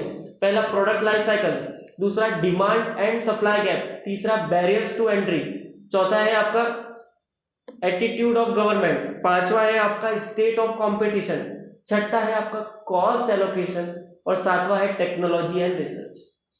तो ये 7 फैक्टर्स बहुत इंपॉर्टेंट है, आपका इंडस्ट्री एनालिसिस बहुत इंपॉर्टेंट है। फिर इंडस्ट्री एनालिसिस कैसे करेंगे, यानी क्या टेक्निक है, तो ये ठीक है, ये आपका इतना इंपॉर्टेंट पार्ट नहीं है, एक बार रिवाइज कर लेना। लेकिन तो पहली टेक्निक है रिग्रेशन एनालिसिस। तो आप किसी भी इंडस्ट्री को जब एनालाइज करते हो तो आप ट्राई करते हो उसकी डिमांड एनालाइज करना कि उस प्रोडक्ट की क्या डिमांड होने वाली है। तो आप उसके लिए जज करते हो कि कौन कौन से फैक्टर्स हैं जो इस प्रोडक्ट की डिमांड को अफेक्ट कर सकते हैं। अगर आपको किसी इंडस्ट्री का एनालिसिस करना है तो उसकी प्रोडक्ट डिमांड एनालिसिस करोगे आप, ये आपका ऑब्जेक्टिव होगा। इसको कैसे एनालाइज करोगे, आप देखोगे कि कौन कौन से फैक्टर्स इसको अफेक्ट कर सकते हैं। तो आप उन फैक्टर्स को आइडेंटिफाई करोगे, और ये फैक्टर्स कैसे आइडेंटिफाई करेंगे अपन, यूजिंग रिग्रेशन एंड कोरिलेशन। उस प्रोडक्ट की डिमांड को जो फैक्टर्स अफेक्ट करते हैं, उस प्रोडक्ट की डिमांड को जो फैक्टर्स अफेक्ट करते हैं, उसके लिए अपने को कोरिलेशन और रिग्रेशन एनालिसिस यूज करना है टू आइडेंटिफाई द फैक्टर्स। तो क्या है देखिए, investor diagnosis factors determining demand for output of an industry through product demand analysis. For identifying this factors statistical techniques regression and correlation are used. तो आप सारे factors को आइडेंटिफाई करोगे using correlation and regression, फिर उसको diagnose करोगे कि उसका क्या इम्पैक्ट हो सकता है डिमांड पे, और फैक्टर्स क्या क्या पॉसिबल है वो दिए थर्ड पॉइंट में, like gross national product, disposable income, per capita consumption, price elasticity of demand and etcetera. Total 4 factors दिए जो आप यहाँ पे मेंशन कर सकते हो, GNP, disposable income, per capita consumption, और चौथा है आपका प्राइस इलास्टिसिटी। तो पहली टेक्निक है रिग्रेशन एनालिसिस और दूसरी है इनपुट आउटपुट एनालिसिस, यानी जो आउटपुट है आपकी इंडस्ट्री का, जो प्रोडक्ट है, उसमें कौन कौन से इनपुट इनबिल्ट है और कौन कौन सी इंटरमीडिएट स्टेप्स हैं। तो जब आप इनपुट का पता लगा लोगे और फिर उस इनपुट की कंडीशन देखोगे कि इसकी अवेलेबिलिटी क्या है इंटरमीडिएट स्टेप्स में जो लग रहे हैं, तो अगर आप इनपुट का पता लगा पाओगे कि इसकी अवेलेबिलिटी क्या है, इसकी कंडीशंस क्या है, तो आप आउटपुट के बारे में एक आइडिया लगा सकते हो कि अगर इनपुट अवेलेबल है आसानी से तो आउटपुट मैन्युफैक्चर हो पाएगा, लेकिन अगर इनपुट नहीं मिल पा रहा है तो आउटपुट भी नहीं बन पाएगा। तो आप एक इनपुट और आउटपुट एनालिसिस करते हो। तो देखिए क्या लिखा है इसमें, it reflects the flow of goods and services in economy, intermediate steps in production process as goods processed from raw material stage through final consumption. और इसको क्यों करते हैं, this is carried out to detect changing patterns, trends indicating growth and decline of industries. तो आप एक changing pattern detect करने के लिए इसको यूज करते हो कि अगर इनपुट का जो अवेलेबिलिटी का ट्रेंड है या पैटर्न है वो अगर चेंज हुआ है तो आपके आउटपुट का पैटर्न या ट्रेंड भी चेंज हो सकता है। इसलिए अपन इनपुट आउटपुट एनालिसिस करते हैं।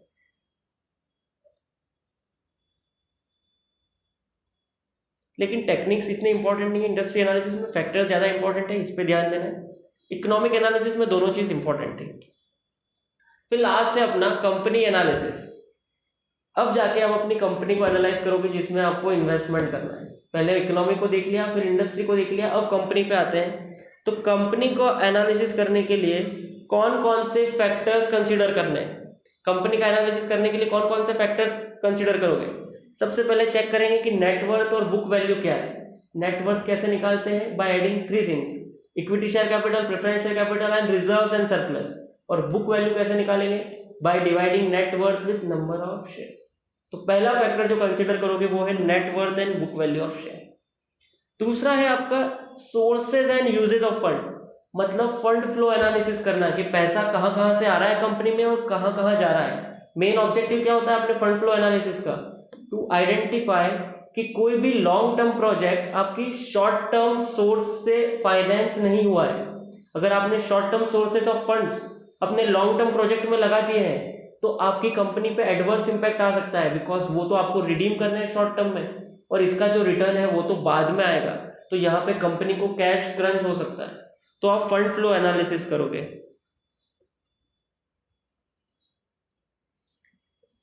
और इसका मेन ऑब्जेक्टिव क्या है, major use is to find out whether short term sources has funded long term investment. तीसरा इंपॉर्टेंट है देखिए, cross sectional and time series analysis. तो क्रॉस सेक्शनल में अपन कंपनी को कंपेयर करते हैं against the peers in the industry या सम बेंचमार्क फिगर्स है। तो आप कैसे करोगे, आप कुछ फाइनेंशियल रेशियोज कैलकुलेट करोगे अपनी कंपनी के, लाइक अर्निंग पर शेयर या ग्रोथ रेट। फिर उसको कंपेयर करोगे कि इंडस्ट्री में एवरेज ग्रोथ रेट क्या है, एवरेज अर्निंग पर शेयर क्या है, और अपनी कंपनी के बारे में जज करोगे कि वो कैसा परफॉर्म कर रही है एज कंपेयर टू इंडस्ट्री। तो ये होगा आपका cross sectional comparison, cross sectional analysis. और दूसरा होगा टाइम सीरीज एनालिसिस, मतलब आप कंपनी की परफॉर्मेंस इवेल्युएट कर रहे हो ओवर द टाइम, यानी पिछले 5 साल में ईपीएस क्या था या पिछले 5 साल में ग्रोथ रेट क्या था। तो ये होगा आपका टाइम सीरीज एनालिसिस। तो तीसरा फैक्टर है आपका cross sectional and time series analysis. Cross sectional का मतलब है compare firm against the industry और टाइम सीरीज का मतलब है एनालाइज फर्म ओवर टाइम। और क्या क्या टेक्निक होगी दोनों की, कॉमन साइज स्टेटमेंट, तो ये काय के लिए होंगे आपके टाइम सीरीज के लिए, और रेशियो एनालिसिस क्यों होगा, क्रॉस सेक्शनल एनालिसिस के लिए। फिर चौथा है आप कंपनी की साइज देखोगे और रैंकिंग देखोगे इंडस्ट्री में, तो कौन कौन से फैक्टर कंसीडर करते हैं साइज और रैंकिंग के लिए, कि नेट कैपिटल एम्प्लॉयड क्या है, नेट प्रॉफिट क्या है, और नेट सेल्स क्या है। फिर इन फैक्टर्स को कंपेयर करोगे with peers in the industry, कि बाकी इंडस्ट्री की सेल्स कितनी है, कैपिटल एम्प्लॉयड कितना है, तो आप सबसे पहले साइज निकालोगे कंपनी की और फिर उसकी रैंकिंग निकाल पाओगे कि इंडस्ट्री में उसकी रैंकिंग क्या है। तो कौन कौन से फैक्टर्स कंसीडर करने हैं, net capital employed, net profit, return on investment भी ले सकते हो आप, और सेल्स फिगर ऑफ कंपनी, और इसको कंपेयर करो with other firms in industry. और चौथा फैक्टर है आपका size and ranking. Total 4 factor कौन कौन से हुए, देखिए फर्स्ट था आपका नेटवर्थ एंड बुक वैल्यू, दूसरा था sources and uses of fund, तीसरा था आपका cross sectional and time series analysis, और फिर चौथा था आपका साइज एंड रैंकिंग। पांचवा फैक्टर है आपका ग्रोथ रेट या फिर ग्रोथ रिकॉर्ड। तो 3 चीजें आप ट्रैक करोगे ग्रोथ चेक करने के लिए, पहला कि पीई रेशियो किस रेट से ग्रो हो रहा है, दूसरा अर्निंग पर शेयर किस रेट से ग्रो हो रहा है। तो इन 2 चीजों की हेल्प से आप आइडेंटिफाई कर पाओगे कि आपका मार्केट प्राइस किस रेट से ग्रो हो रहा है। तो पहली चीज क्या ट्रैक करनी है कि पी रेशियो किस रेट से ग्रो हो रहा है, दूसरा अर्निंग पर शेयर किस रेट से ग्रो हो रहा है, और तीसरा है कि आपके फिक्स्ड एसेट्स किस रेट से ग्रो हो रहे हैं। तो यहां से आप आइडेंटिफाई कर पाओगे कि कंपनी की प्रोडक्शन एफिशिएंसी किस रेट से ग्रो हो सकती है। तो उसके लिए आप यूज करते हो कि नेट ब्लॉक यानी फिक्स्ड एसेट्स किस रेट से ग्रो हो रहा है।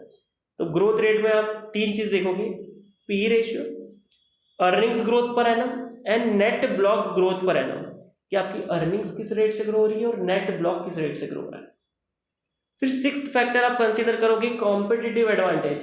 अब कोई भी कंपनी लॉन्ग टर्म में सर्वाइव कब कर पाएगी, जब उसके पास कोई कॉम्पिटिटिव एडवांटेज है, लाइक ब्रांड नेम का कोई एडवांटेज है, या फिर प्रोडक्ट्स का एडवांटेज है कि it produces product wide variety of products from lowest range to highest range, तो ये कॉम्पिटिटिव एडवांटेज हुआ। या कस्टमर रीच, यानी अगर कंपनी छोटी छोटी जगह तक पहुंच पा रही है तो ये उसका कॉम्पिटिटिव एडवांटेज है। तो आप चेक करोगे कि क्या कंपनी को कोई कॉम्पिटिटिव एडवांटेज है। तो ये 6th फैक्टर है आपका। और 7th है corporate governance, whether company is complying with the corporate governance laws and regulation, क्या उसमें क्वालिटी टाइमली डिस्क्लोजर्स है फाइनेंशियल स्टेटमेंट के, क्या उसमें इंडिपेंडेंट डायरेक्टर्स हैं। तो इस तरीके कॉर्पोरेट गवर्नेंस आप चेक करोगे, क्या वो CSR कर रही है, तो ये कॉर्पोरेट गवर्नेंस के चेक्स हैं।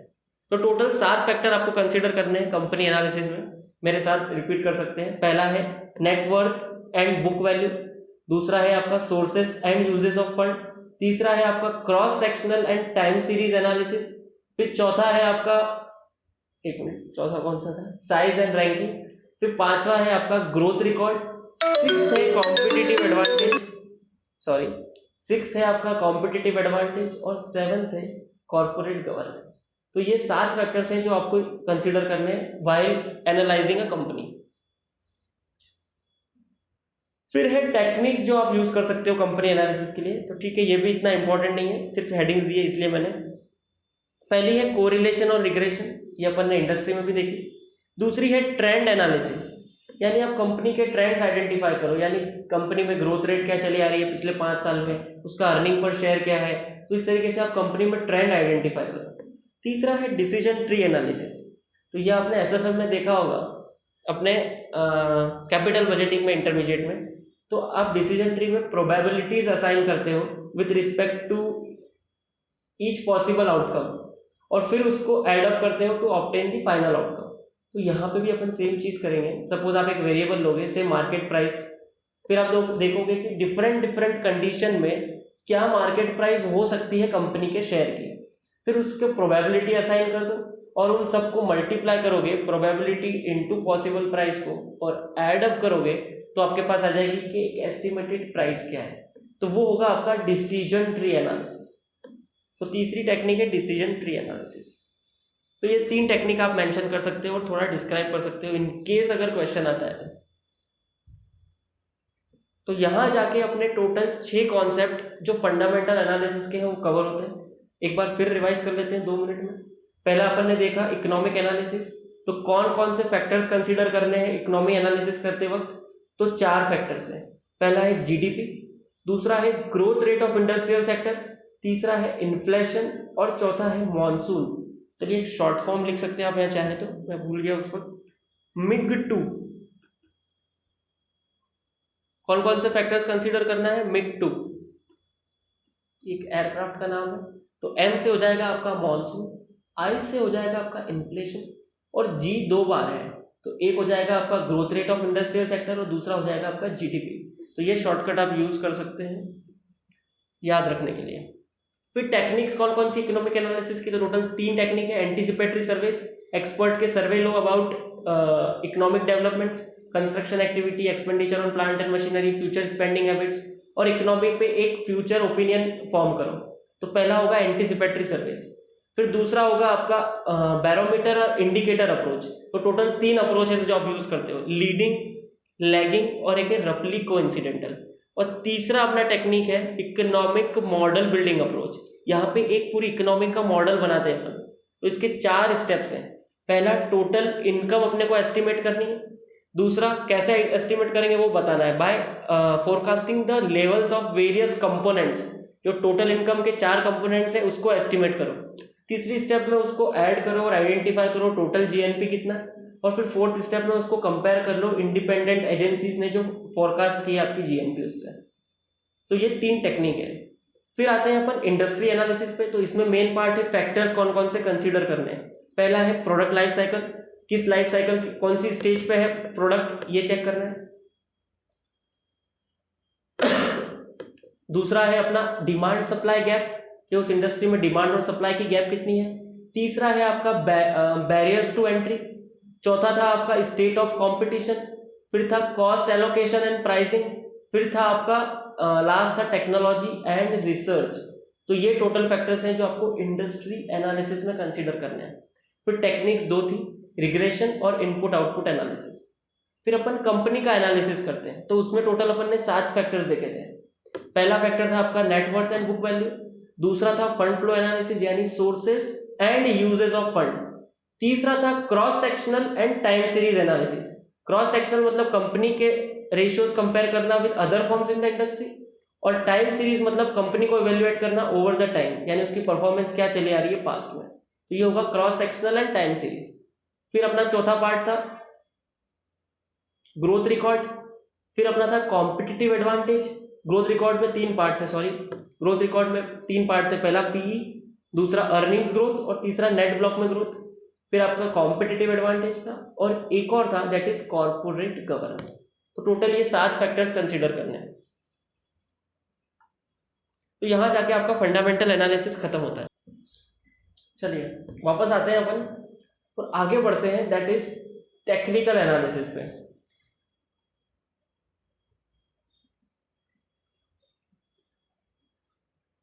तो सेकंड थ्योरेटिकल पार्ट चैप्टर का that is technical analysis. Technical analysis is basically the analysis of demand and supply factor of stock.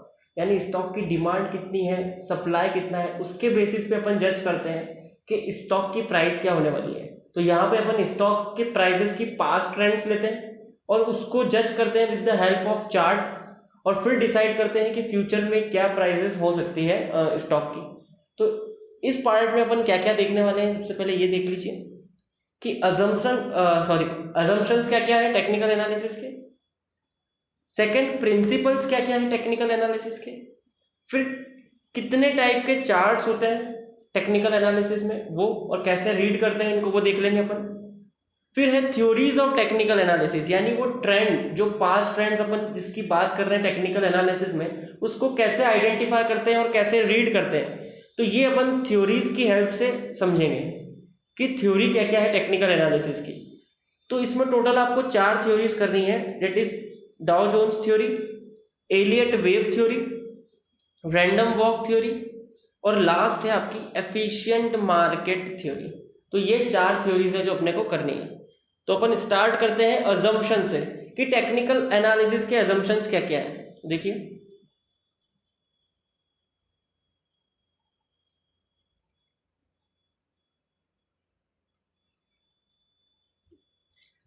तो ये थ्योरी बोलती है, सॉरी मतलब ये एनालिसिस बोलता है कि मार्केट वैल्यू स्टॉक की डिपेंड करता है डिमांड और सप्लाई फैक्टर पे। अगर डिमांड ज़्यादा है तो प्राइस बढ़ेगी और अगर सप्लाई ज़्यादा है तो मार्केट प्राइस घटेगी। तो मार्केट वैल्यू डिपेंडेंट है डिमांड एंड सप्लाई पे। लेकिन ये जो डिमांड एंड सप्लाई है ना, ये बहुत सारे फैक्टर्स से इन्फ्लुएंस होता है, like political factors, global factors, economic factors. तो इनडायरेक्टली टेक्निकल एनालिसिस भी फंडामेंटल फैक्टर्स कंसीडर करता है, बिकॉज डिमांड एंड सप्लाई किस चीज से इन्फ्लुएंस होती है, फंडामेंटल फैक्टर से। ये लाइन आपको कहीं पे भी एग्जाम में नहीं लिखनी है कि इनडायरेक्टली फंडामेंटल फैक्टर्स कंसीडर करता है टेक्निकल एनालिसिस, बिकॉज ये कहीं पे भी मेंशन नहीं है, it is only for your understanding. लेकिन इन क्या दिया हुआ है देखिए, this demand and supply is governed by several factors, it includes fundamental factors also. ये जो फैक्टर्स हैं ये फंडामेंटल फैक्टर्स इंक्लूड करते हैं, लेकिन आपको ये लिखना नहीं है ये वाली लाइन, ये सिर्फ आपकी अंडरस्टैंडिंग के लिए चार्ट में दी है ताकि आप एक लिंकेज बना पाओ। सपोज फॉर एग्जांपल गवर्नमेंट ने कोई इनिशिएटिव लिया कि एनपीए बर्डन रिड्यूस करेंगे बैंक का, तो उसकी वजह से क्या होगा कि बैंकिंग स्टॉक्स की डिमांड बढ़ेगी, लेकिन उसकी बैक साइड अंडरस्टैंडिंग आप समझो तो डिमांड क्यों बढ़ी है, बिकॉज अगर एनपीए कम होगा तो फंडामेंटल्स इंप्रूव होंगे बैंक के, उसका प्रॉफिट ज्यादा आने लगेगा। तो ये अपन फंडामेंटल फैक्टर में सीखते हैं कि प्रॉफिट बढ़ रहा है, तो उसकी वजह से डिमांड बढ़ रही है। तो टेक्निकल एनालिसिस में अपन फंडामेंटल फैक्टर्स भी कंसीडर करते हैं इनडायरेक्टली। तीसरा है अजम्पशन कि stock prices moves in trend, और ये ट्रेंड कैसे आइडेंटिफाई करते हैं ये अपन थ्योरीज में सीखेंगे कि इस ट्रेंड को कैसे रीड करते हैं। And this trends continue for substantial period of time, यानी एक पर्टिकुलर टाइम पीरियड तक चलता है ये ट्रेंड, तो आप आइडेंटिफाई कर पाओगे कि ट्रेंड चल रहा है। Now technical analysis relies upon chart analysis. Technical analysis में अपन चार्ट एनालिसिस करते हैं, different types of chart study करते हैं। तो this chart shows past trends and not financial information. तो इस चार्ट में अपने को पास्ट ट्रेंड मिलेगी स्टॉक प्राइसेस की और ना कि कोई फाइनेंशियल इंफॉर्मेशन। तो टोटल 4 अजम्पशन है। पहला, स्टॉक वैल्यू डिपेंडेंट है डिमांड एंड सप्लाई पे। दूसरा है आपका demand and supply is governed by various factors. और तीसरा है आपका stock price moves in trend and this trend continue for substantial period of time. और चौथा है relies upon chart analysis which shows past trend in stock price rather than financial information। तो 4 assumptions है आपके टेक्निकल एनालिसिस के। इसी से related है factors principles of technical analysis, यानी टेक्निकल एनालिसिस किस किस प्रिंसिपल पे बेस्ड है। तो 3 प्रिंसिपल है, ये इंपॉर्टेंट कॉन्सेप्ट है कि टेक्निकल एनालिसिस के प्रिंसिपल्स क्या क्या है। तो ये असम्पशन से रिलेटेड है। तो पहला क्या है कि मार्केट डिस्काउंट्स एवरीथिंग, मतलब फंडामेंटल फैक्टर्स भी कंसीडर हो जाते हैं स्टॉक प्राइस में। तो many experts criticize technical analysis as it ignores fundamentals. बहुत सारे एक्सपर्ट्स टेक्निकल एनालिसिस क्रिटिसाइज करते हैं बिकॉज वो फंडामेंटल फैक्टर्स कंसीडर नहीं करता है टू जज the price of a stock. लेकिन एज पर ईएमटी यानी एफिशिएंट मार्केट थ्योरी, जो भी अपन नीचे पढ़ेंगे, कंपनी का जो शेयर प्राइस है वो रिफ्लेक्ट करता है each and every information that can affect the company. यानी अगर कंपनी का शेयर प्राइस में कुछ भी चेंज होता है तो it includes fundamental factors also. तो यहाँ पे लिखा है company share price reflects everything that can affect a company. तो इसका मतलब है मार्केट डिस्काउंट्स एवरीथिंग। सेकेंड है प्राइस मूव्स इन ट्रेंड, यानी स्टॉक प्राइस एक ट्रेंड में मूव करेगा which will continue for substantial period of time.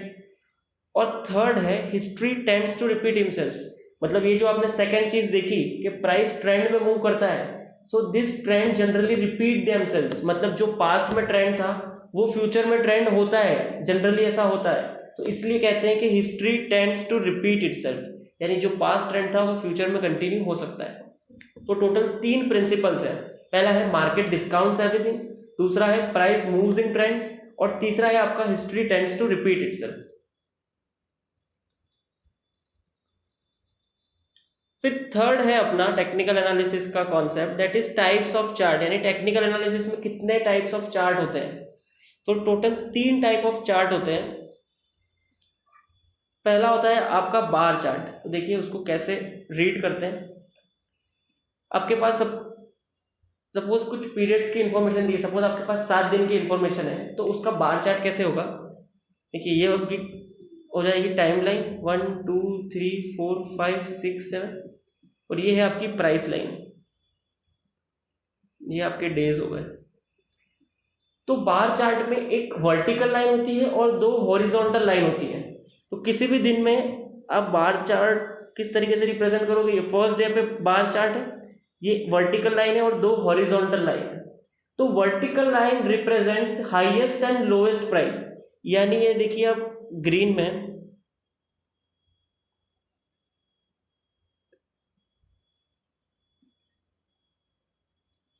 ये जो लास्ट मूवमेंट है ना, ये रिप्रेजेंट करता है कि उस दिन लोएस्ट प्राइस क्या गया स्टॉक का, और ये जो अपर पार्ट है ये रिप्रेजेंट करता है कि हाईएस्ट प्राइस कितना गया स्टॉक का। तो वर्टिकल लाइन से अपन रिप्रेजेंटेशन करते हैं हाईएस्ट प्राइस का और लोएस्ट प्राइस का, और 2 हॉरिजॉन्टल लाइन है। तो ये जो लेफ्ट साइड आ रही है ये रिप्रेजेंट करती है ओपनिंग प्राइस क्या था उस दिन, और ये रिप्रेजेंट करती है क्लोजिंग प्राइस। फिर सेकेंड डे आपका चार्ट कैसा होगा, देखिए मैं ये रब कर देता हूँ, जगह बनाते हैं।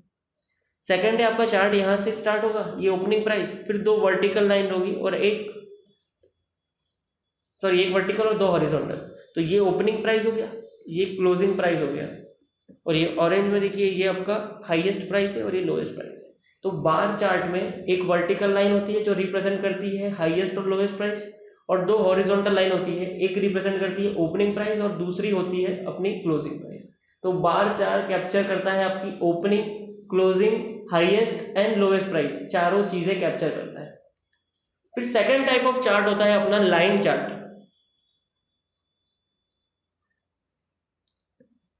इसमें अपन किसी भी पर्टिकुलर डे के क्लोजिंग प्राइस को एक डॉट से रिप्रेजेंट करते हैं। सपोज ये 7 दिन के क्लोजिंग प्राइस है, इनको अपन डॉट से रिप्रेजेंट करेंगे, और फिर इन डॉट्स को ज्वाइन करते हैं टू फॉर्म अ लाइन, तो इसको बोलेंगे अपन लाइन चार्ट। तो यहाँ पे आपकी हाईएस्ट प्राइस और लोएस्ट प्राइस कैप्चर नहीं होती है, तो ये होगा आपका लाइन चार्ट। आप क्लोजिंग प्राइस को एक डॉट से रिप्रेजेंट करोगे और उसको फिर ज्वाइन करोगे टू फॉर्म अ लाइन, तो ये होता है अपना line chart.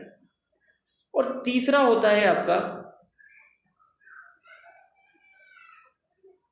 Point and figure chart. तो ये सबसे कॉम्प्लेक्स चार्ट होता है। तो इस चार्ट की प्रॉपर्टी क्या है, पहली ये टाइम पीरियड कंसीडर नहीं करता, और दूसरा इसमें अपन रिवर्सल ट्रेंड आइडेंटिफाई करते हैं। ये किस लिए यूज होता है, to identify the reversal trend in stock. मतलब देखिए सबसे पहले तो ये टाइम पीरियड कंसीडर नहीं करेगा, फिर इसमें एक बॉक्स साइज होती है। बॉक्स साइज मतलब आप प्राइस चेंजेस का इंटरवल क्या है। सपोज यहां पे मैं बॉक्स साइज लेता हूं 10, just a minute, suppose box size है 10, तो मैं यहाँ पे 10 इंटरवल्स पे प्राइस लूंगा, 10 20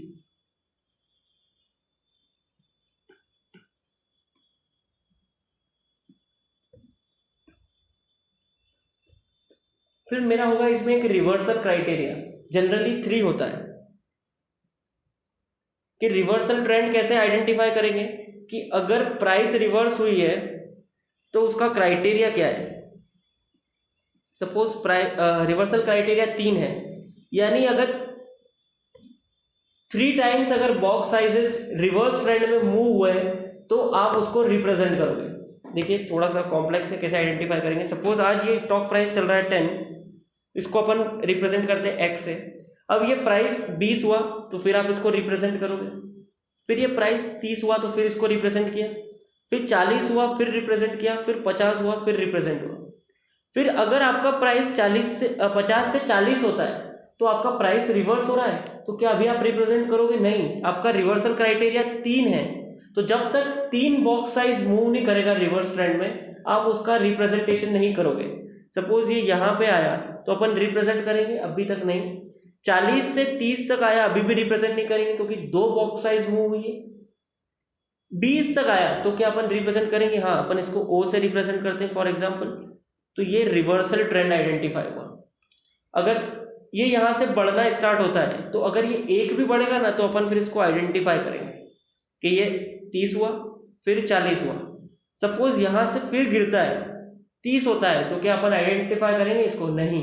क्राइटेरिया क्या है, 3 बॉक्स साइज, रिवर्सल क्राइटेरिया 3 है अपना, तो इसको यहाँ पे रिप्रेजेंट नहीं करेंगे। फिर 20 हुआ तो क्या रिप्रेजेंट करेंगे? नहीं।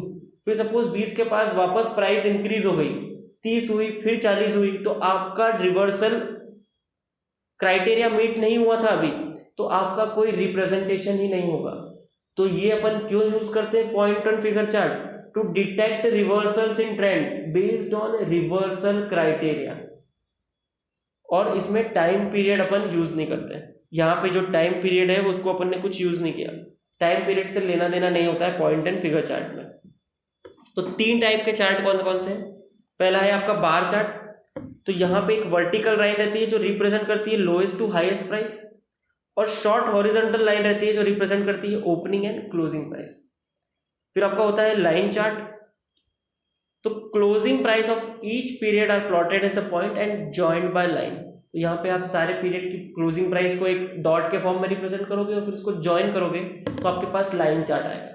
तीसरा आता है पॉइंट एंड फिगर चार्ट। ये थोड़ा सा कॉम्प्लेक्स है, तो यहाँ लिखा है they are complex and used to detect reversals in trend. इसको अपन यूज करेंगे to detect the reversals in trend. तो इसके फीचर्स क्या क्या है? पहला, it does not consider time period, time period consider नहीं होता है इसमें।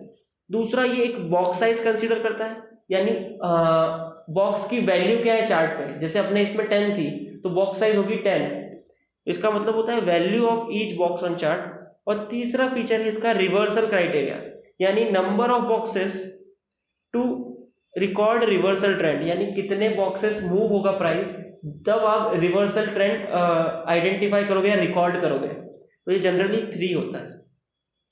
तो 3 फीचर्स हैं। पहला, टाइम पीरियड कंसीडर नहीं होता है। दूसरा, बॉक्स साइज होती है यानी value of each box on chart. तीसरा होता है रिवर्सल क्राइटेरिया, यानी कितने बॉक्सेस मूव करेगा प्राइस तो आप रिकॉर्ड करोगे रिवर्सल ट्रेंड। तो 3 टाइप के चार्ट है, पहला बार, दूसरा लाइन, तीसरा पॉइंट एंड फिगर चार्ट। फिर है अपनी थ्योरीज ऑफ टेक्निकल एनालिसिस, जो अपन ने अजम्पशन और प्रिंसिपल में देखा कि stock price moves in trend, तो ये ट्रेंड कैसे आइडेंटिफाई करना है, तो ये इस थ्योरी में एक्सप्लेन है। लेकिन मैं आधे घंटे में आपको पूरा सिक्योरिटी एनालिसिस नहीं पढ़ा सकता हूँ। मैं आपको एग्जाम के रिलेवेंस जितना पार्ट है वो पढ़ाऊंगा। तो आप ये अंडरस्टैंडिंग मत रखना कि आपको आधे घंटे या 1 घंटे में सिक्योरिटी का एनालिसिस करना आ जाएगा या टेक्निकल एनालिसिस आ जाएगा, वो एक बहुत बड़ा टास्क होता है।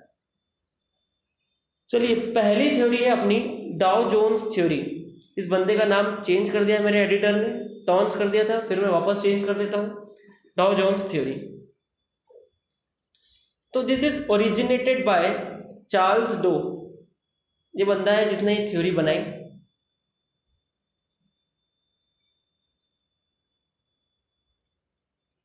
And it is based on movement of 2 indices.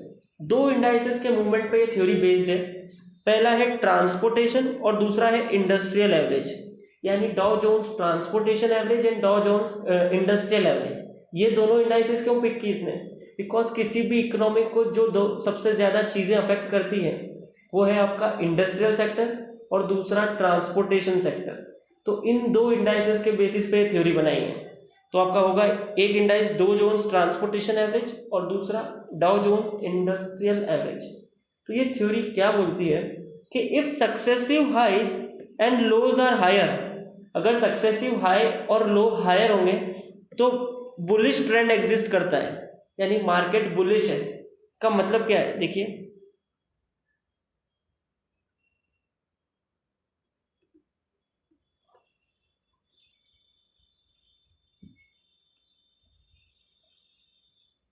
Suppose ये आपका आज प्राइस है, ये लोएस्ट प्राइस है, आपका प्राइस इंक्रीज हुआ, इसको मैं नाम दिया L1, इसको दिया मैंने H1।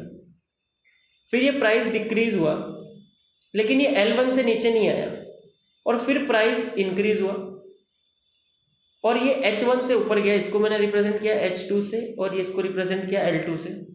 फिर प्राइस नीचे आया लेकिन L2 से नीचे नहीं आया और वापस ऊपर गया, तो इसको मैंने रिप्रेजेंट किया L3 से और इसको H3 से।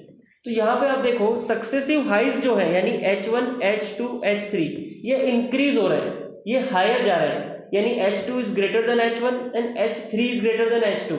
तो यहाँ पे अपन बोलेंगे सक्सेसिव हाइज आर हायर और सक्सेसिव लोज, यानी L2 जो है वो L1 से ज़्यादा है और L3 जो है वो L2 से ज़्यादा है। तो यहाँ पे successive highs and successive lows are higher, यानी जो हाई और लो का प्राइस है वो इंक्रीज हो रहा है। तो यहाँ पे ये होगा आपका बुलिश मार्केट।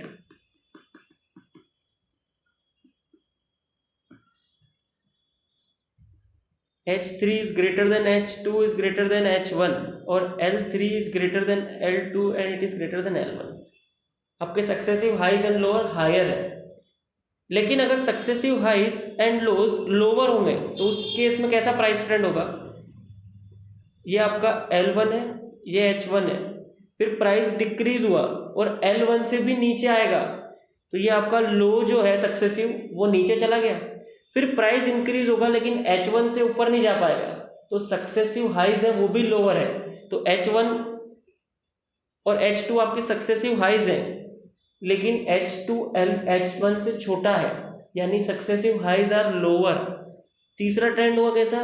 फिर प्राइस नीचे आया, इसको रिप्रेजेंट किया L3 से, और फिर ऊपर गया, इसको रिप्रेजेंट किया H3 से। तो यहाँ पे आप देखो आपका L3 छोटा है L2 से और वो छोटा है L1 से, और H3 छोटा है H2 से और वो भी छोटा है H1 से। तो ये बियरिश मार्केट है। यहाँ पे successive highs and lower low side पे है। देखिए अगर successive highs and lows are higher तो market trend is bullish, and if successive high and low are lower, मतलब नीचे की साइड मूव कर रहे हैं, तो मार्केट ट्रेंड बियरिश होगा। अब ये जो मार्केट मूवमेंट है ना, सपोज एक फिगर लेके चलते हैं, कंफ्यूजन नहीं होगा।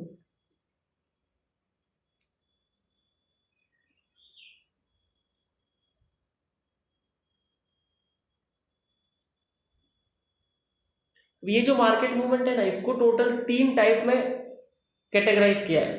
पहला होगा आपका प्राइमरी मूवमेंट, यानी जब आप इस मूवमेंट को लॉन्ग टर्म में ट्रैक कर रहे हो ना, तो उसको बोलेंगे अपन primary movement. It last from 1 year to 3 year, यानी जब ये ट्रेंड आप चेक कर रहे हो एक लॉन्ग टर्म पर्सपेक्टिव से, तो उसको बोलेंगे प्राइमरी मूवमेंट।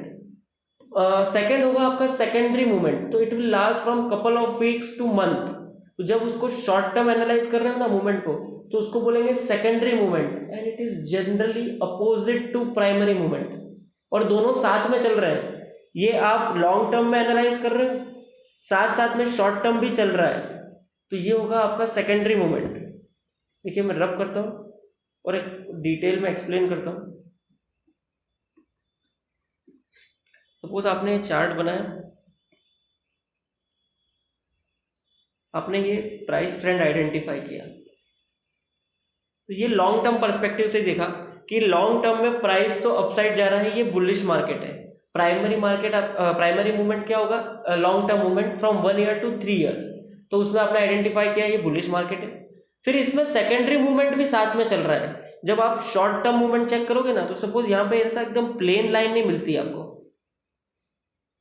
देखो मैं बताता हूँ, यहाँ प्लेन लाइन नहीं मिली आपको, ये प्राइस ऊपर गया,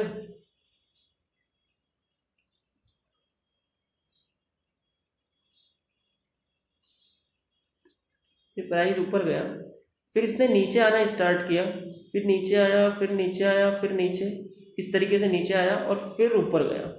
तो आप जब लॉन्ग टर्म में देख रहे हो तो ये L1, L2, ये L3 है, H1, H2 और H3 है। तो ये आपका प्राइमरी मूवमेंट ट्रैक कर रहे हो और ये बुलिश है। लेकिन जब आप सिर्फ इतना सा पार्ट ट्रैक कर रहे हो ना, देखिए इसको,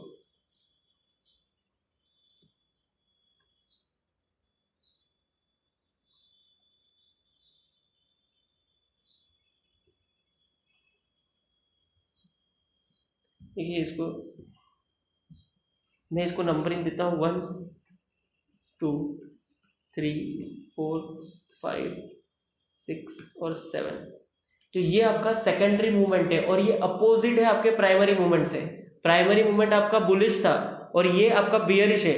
देखिए 6 is less than 4 is less than 2, यानी सक्सेसिव लो आर लोअर और सक्सेसिव हाइज भी लोअर है, यानी 7 is less than 5 is less than 3 is less than 1।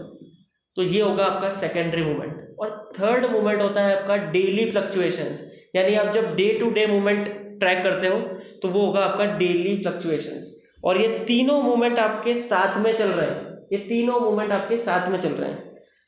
तो ये थ्योरी बोलती है कि there are 3 types of market movement. पहला है primary, it last from 1 to 3 years। दूसरा है secondary, it last from 2 weeks to month।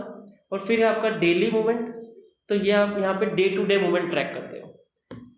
चौथा पॉइंट है कि प्राइमरी अप ट्रेंड, यानी जो प्राइमरी मूवमेंट होगा ना उसमें टोटल 3 मूव अप होंगे। अब ये जो आपने प्राइमरी अप ट्रेंड देखा, इसमें टोटल 3 अपसाइड मूव है, H1, H2 और H3। H1, H2 और H3। तो ये जो पहला मूवमेंट है ना, तो यहाँ पे आपके शेयर्स एक्यूमुलेटेड होंगे बाय फार साइटेड या नॉलेजेबल इन्वेस्टर्स। जल्दी पैसा कौन लगाता है? जिसके पास नॉलेज है। तो ये पहला मूवमेंट हुआ है बिकॉज ऑफ नॉलेजेबल इन्वेस्टर्स, उन्होंने शेयर्स एक्यूमुलेट करना स्टार्ट किए तो प्राइस इंक्रीज हुई, फिर प्राइस में थोड़ा करेक्शन आया, फिर कंपनी की एक गुड रिपोर्ट आती है अर्निंग्स की, कंपनी अच्छी है इसीलिए बुलिश ट्रेंड है, तो फर्स्ट रिपोर्ट आएगी कंपनी के गुड अर्निंग्स की, तो यहां जाके आपका एनालिस्ट मूव होता है। This is caused by first report of good earnings of company, यानी पहली बार कंपनी ने एक अच्छी रिपोर्ट दी अर्निंग की, फिर वापस थोड़ा करेक्शन आएगा और फिर तीसरा मूव अपसाइड होगा। So this is caused by wide spread report of earning, यानी अब कंपनी रेगुलरली अच्छी परफॉर्मेंस दे रही है, तो यहाँ पे जनरल पब्लिक इन्वॉल्व होती है। तो जनरल पब्लिक सबसे महंगे में खरीदती है शेयर, पहले नॉलेजेबल इन्वेस्टर्स ने सस्ते में खरीद लिए, फिर एनालिस्ट ने कर लिए, ये एनालिस्ट मूव है।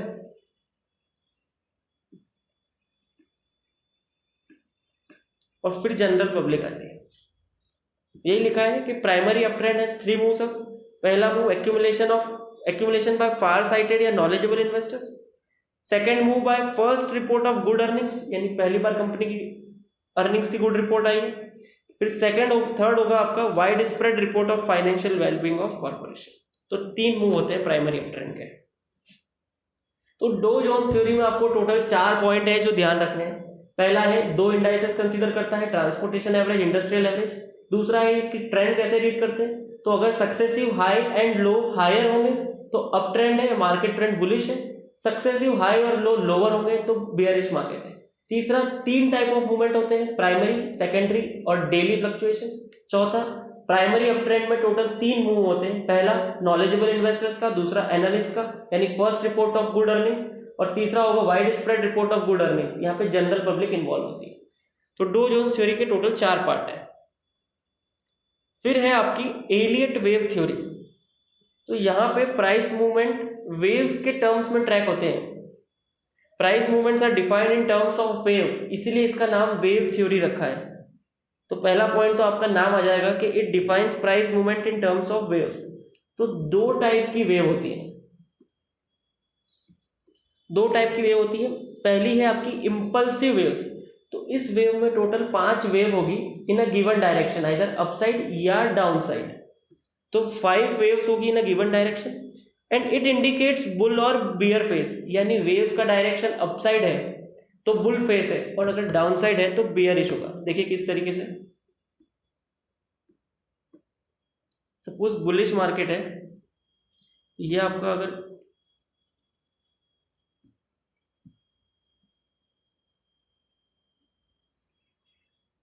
तो इंपल्सिव वेव्स या इंपल्सिव पैटर्न में टोटल 5 वेव्स होती है in a given direction. Suppose अपन अपवर्ड डायरेक्शन लेते हैं, तो ये पहली वेव,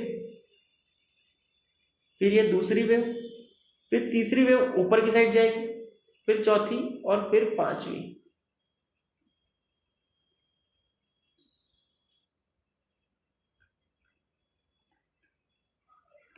तो इंपल्सिव वेव में टोटल 5 वेव्स होती हैं। तो यहाँ पे प्रॉपर्टी क्या है, ये जो सेकंड वाली वेव है ना, ये कभी भी फर्स्ट वाली वेव से नीचे नहीं जाएगी। तो फर्स्ट वाली वेव हमेशा सेकंड वाली फर्स्ट से ज्यादा ऊपर रहेगी, प्लस थर्ड वाली भी हमेशा फर्स्ट से ऊपर रहेगी। थर्ड वाली वेव देख लो, ये फर्स्ट से कंपेयर करो, थर्ड वेव फर्स्ट से ज्यादा रहेगी। प्लस एक और पार्ट है जो अपन करेक्टिव वेव्स में सीखेंगे। फिर ये 5 इंपल्सिव वेव के बाद 3 करेक्टिव वेव्स होगी। ये 5 इंपल्सिव वेव के बाद 3 करेक्टिव वेव्स होंगी, तो ये सेकेंड टाइप ऑफ वेव है। तो यहाँ पे 3 वेव होंगी अपोजिट डायरेक्शन में, तो इसका डायरेक्शन क्या होगा, प्राइस डिक्रीज, फिर हल्का सा बढ़ेगा और फिर डिक्रीज होगा। तो 3 करेक्टिव वेव है, ये करेक्शन करती है मार्केट में, यानी अप ट्रेंड चल रहा था तो उसको करेक्ट करके डाउन साइड लाएगी प्राइस, और अगर डाउन ट्रेंड चल रहा था तो उसको करेक्ट करके प्राइस अप साइड लाएगी। तो इसको बोलते हैं करेक्टिव वेव्स। तो इसकी जो लास्ट वेव है ना, ये कभी भी फोर्थ वाली से नीचे नहीं आती है। अगर मैं इसको नेम करूं A, इसको B और इसको C, तो 4 इज ग्रेटर देन C। ये 3 कंडीशन होती है आपकी एलियट वेव थ्योरी की। ये कंडीशन आपको कहीं पे भी मेंशन नहीं करनी है, it is just for your knowledge. तो आपको क्या ध्यान रखना है कि 2 टाइप की वेव होती है, एक है इंपल्सिव वेव, तो इसमें 5 वेव होगी in a given direction, either upward और डाउनवर्ड, और यहाँ से आपको इंडिकेशन मिलेगा मार्केट ट्रेंड का, आइदर बेयरिश मार्केट और बुलिश मार्केट। फिर दूसरी होगी आपकी करेक्टिव वेव्स, तो इसमें 3 वेव्स होगी opposite to impulsive wave. Impulsive wave से हमेशा अपोजिट होती है, it represents correction in market. अगर पहले मार्केट बुलिश था तो थोड़ा डाउन साइड आएगा, तो it represents correction in market. और तीसरा पॉइंट वहीं से बना है कि कंप्लीट साइकिल में 8 वेव्स होती हैं, 5 इंपल्सिव और 3 करेक्टिव। तो टोटल 3 पॉइंट है आपको जो ध्यान रखने हैं एलियट वेव में। पहला, it defines price movement in terms of wave. फिर दूसरा, 2 टाइप की वेव होती है, एक इंपल्सिव दूसरा करेक्टिव। इंपल्सिव में 5 वेव होती है, आइदर अपवर्ड और डाउनवर्ड, तो ये मार्केट ट्रेंड आइडेंटिफाई करेगी। अगर अपवर्ड है तो मार्केट ट्रेंड बुलिश है, अगर डाउनवर्ड है तो मार्केट ट्रेंड बियरिश है। फिर उसके बाद 3 वेव्स होंगी करेक्टिव, तो वो करेक्शन करती है मार्केट में कि अगर बुल फेज था तो डाउन साइड मूवमेंट होगा करेक्टिव वेव्स का, और अगर बियरिश मूवमेंट था तो अपसाइड मूवमेंट होगा करेक्टिव वेव्स का। और तीसरा है कि कंप्लीट साइकिल, ये सिर्फ एक एडिशनल पॉइंट है, पॉइंट बढ़ाने के लिए इंक्लूड किया स्टडी मटेरियल में भी, कि कंप्लीट साइकिल में 8 वेव्स होती हैं, 5 इंपल्सिव और 3 करेक्टिव।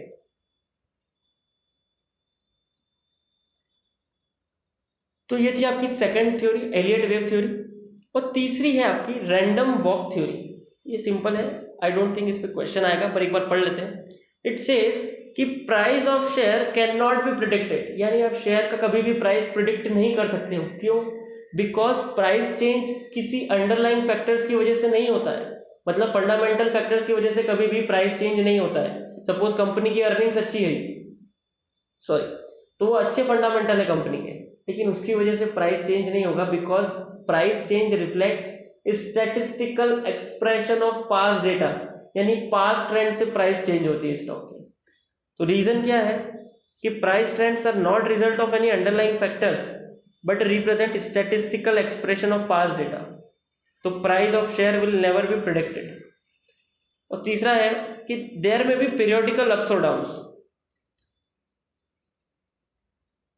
और विजिबल है, there may be periodical ups और डाउन्स, यानी पीरियोडिकल अपसाइड या डाउनसाइड मूवमेंट हो सकता है शेयर प्राइस का, लेकिन 2 अप में या 2 डाउन में कोई भी रिलेशन नहीं है।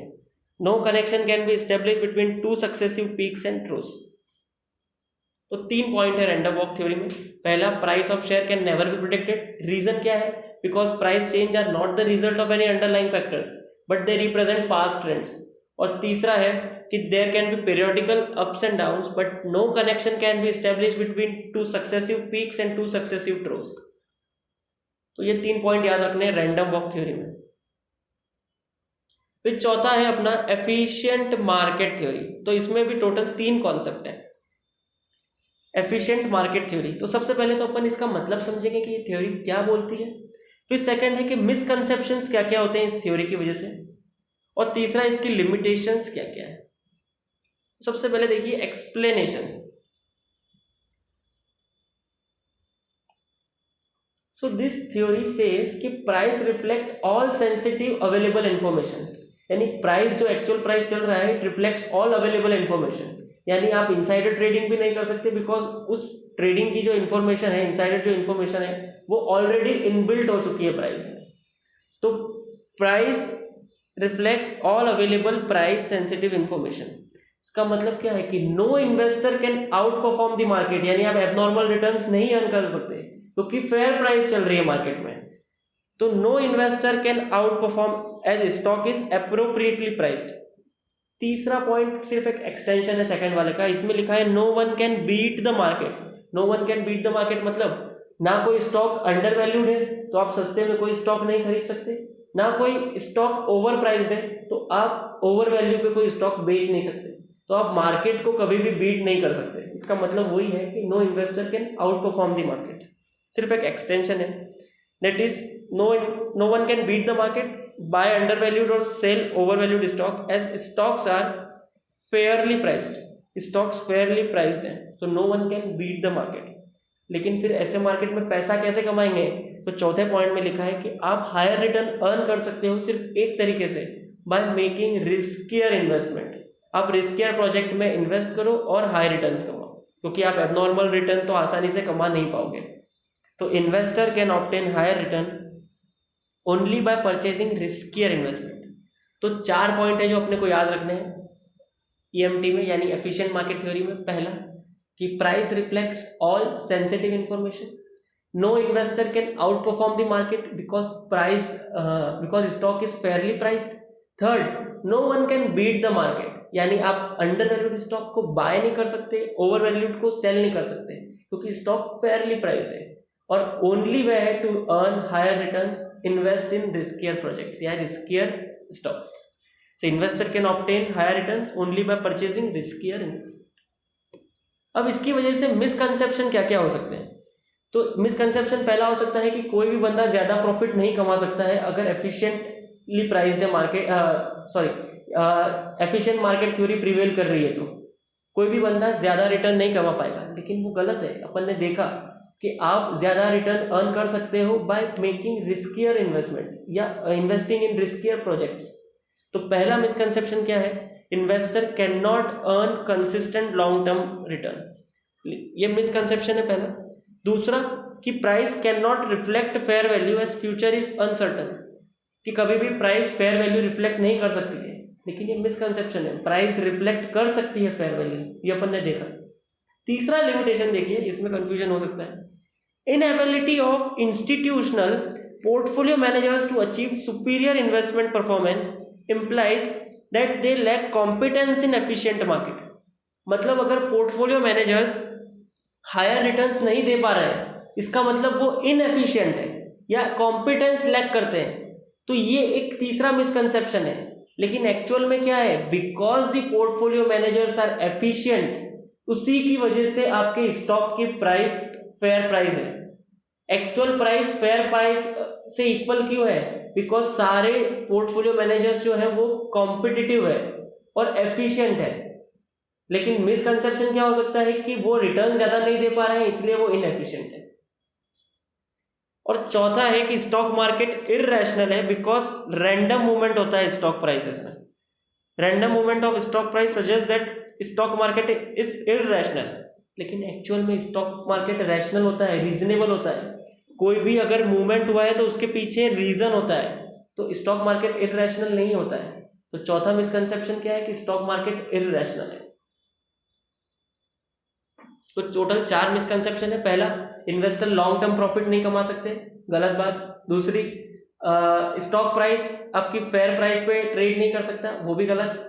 तीसरा, इंस्टीट्यूशनल पोर्टफोलियो मैनेजर्स आपके इनएफिशिएंट है बिकॉज वो सुपीरियर रिटर्न्स नहीं दे पा रहे हैं, तो वो बात भी गलत। बिकॉज दे आर कॉम्पिटेंट, इसलिए वो सुपीरियर रिटर्न नहीं दे पा रहे हैं क्योंकि मार्केट में फेयर प्राइस चल रहा है, तो no one will be able to beat the market, तो वो एफिशिएंट है।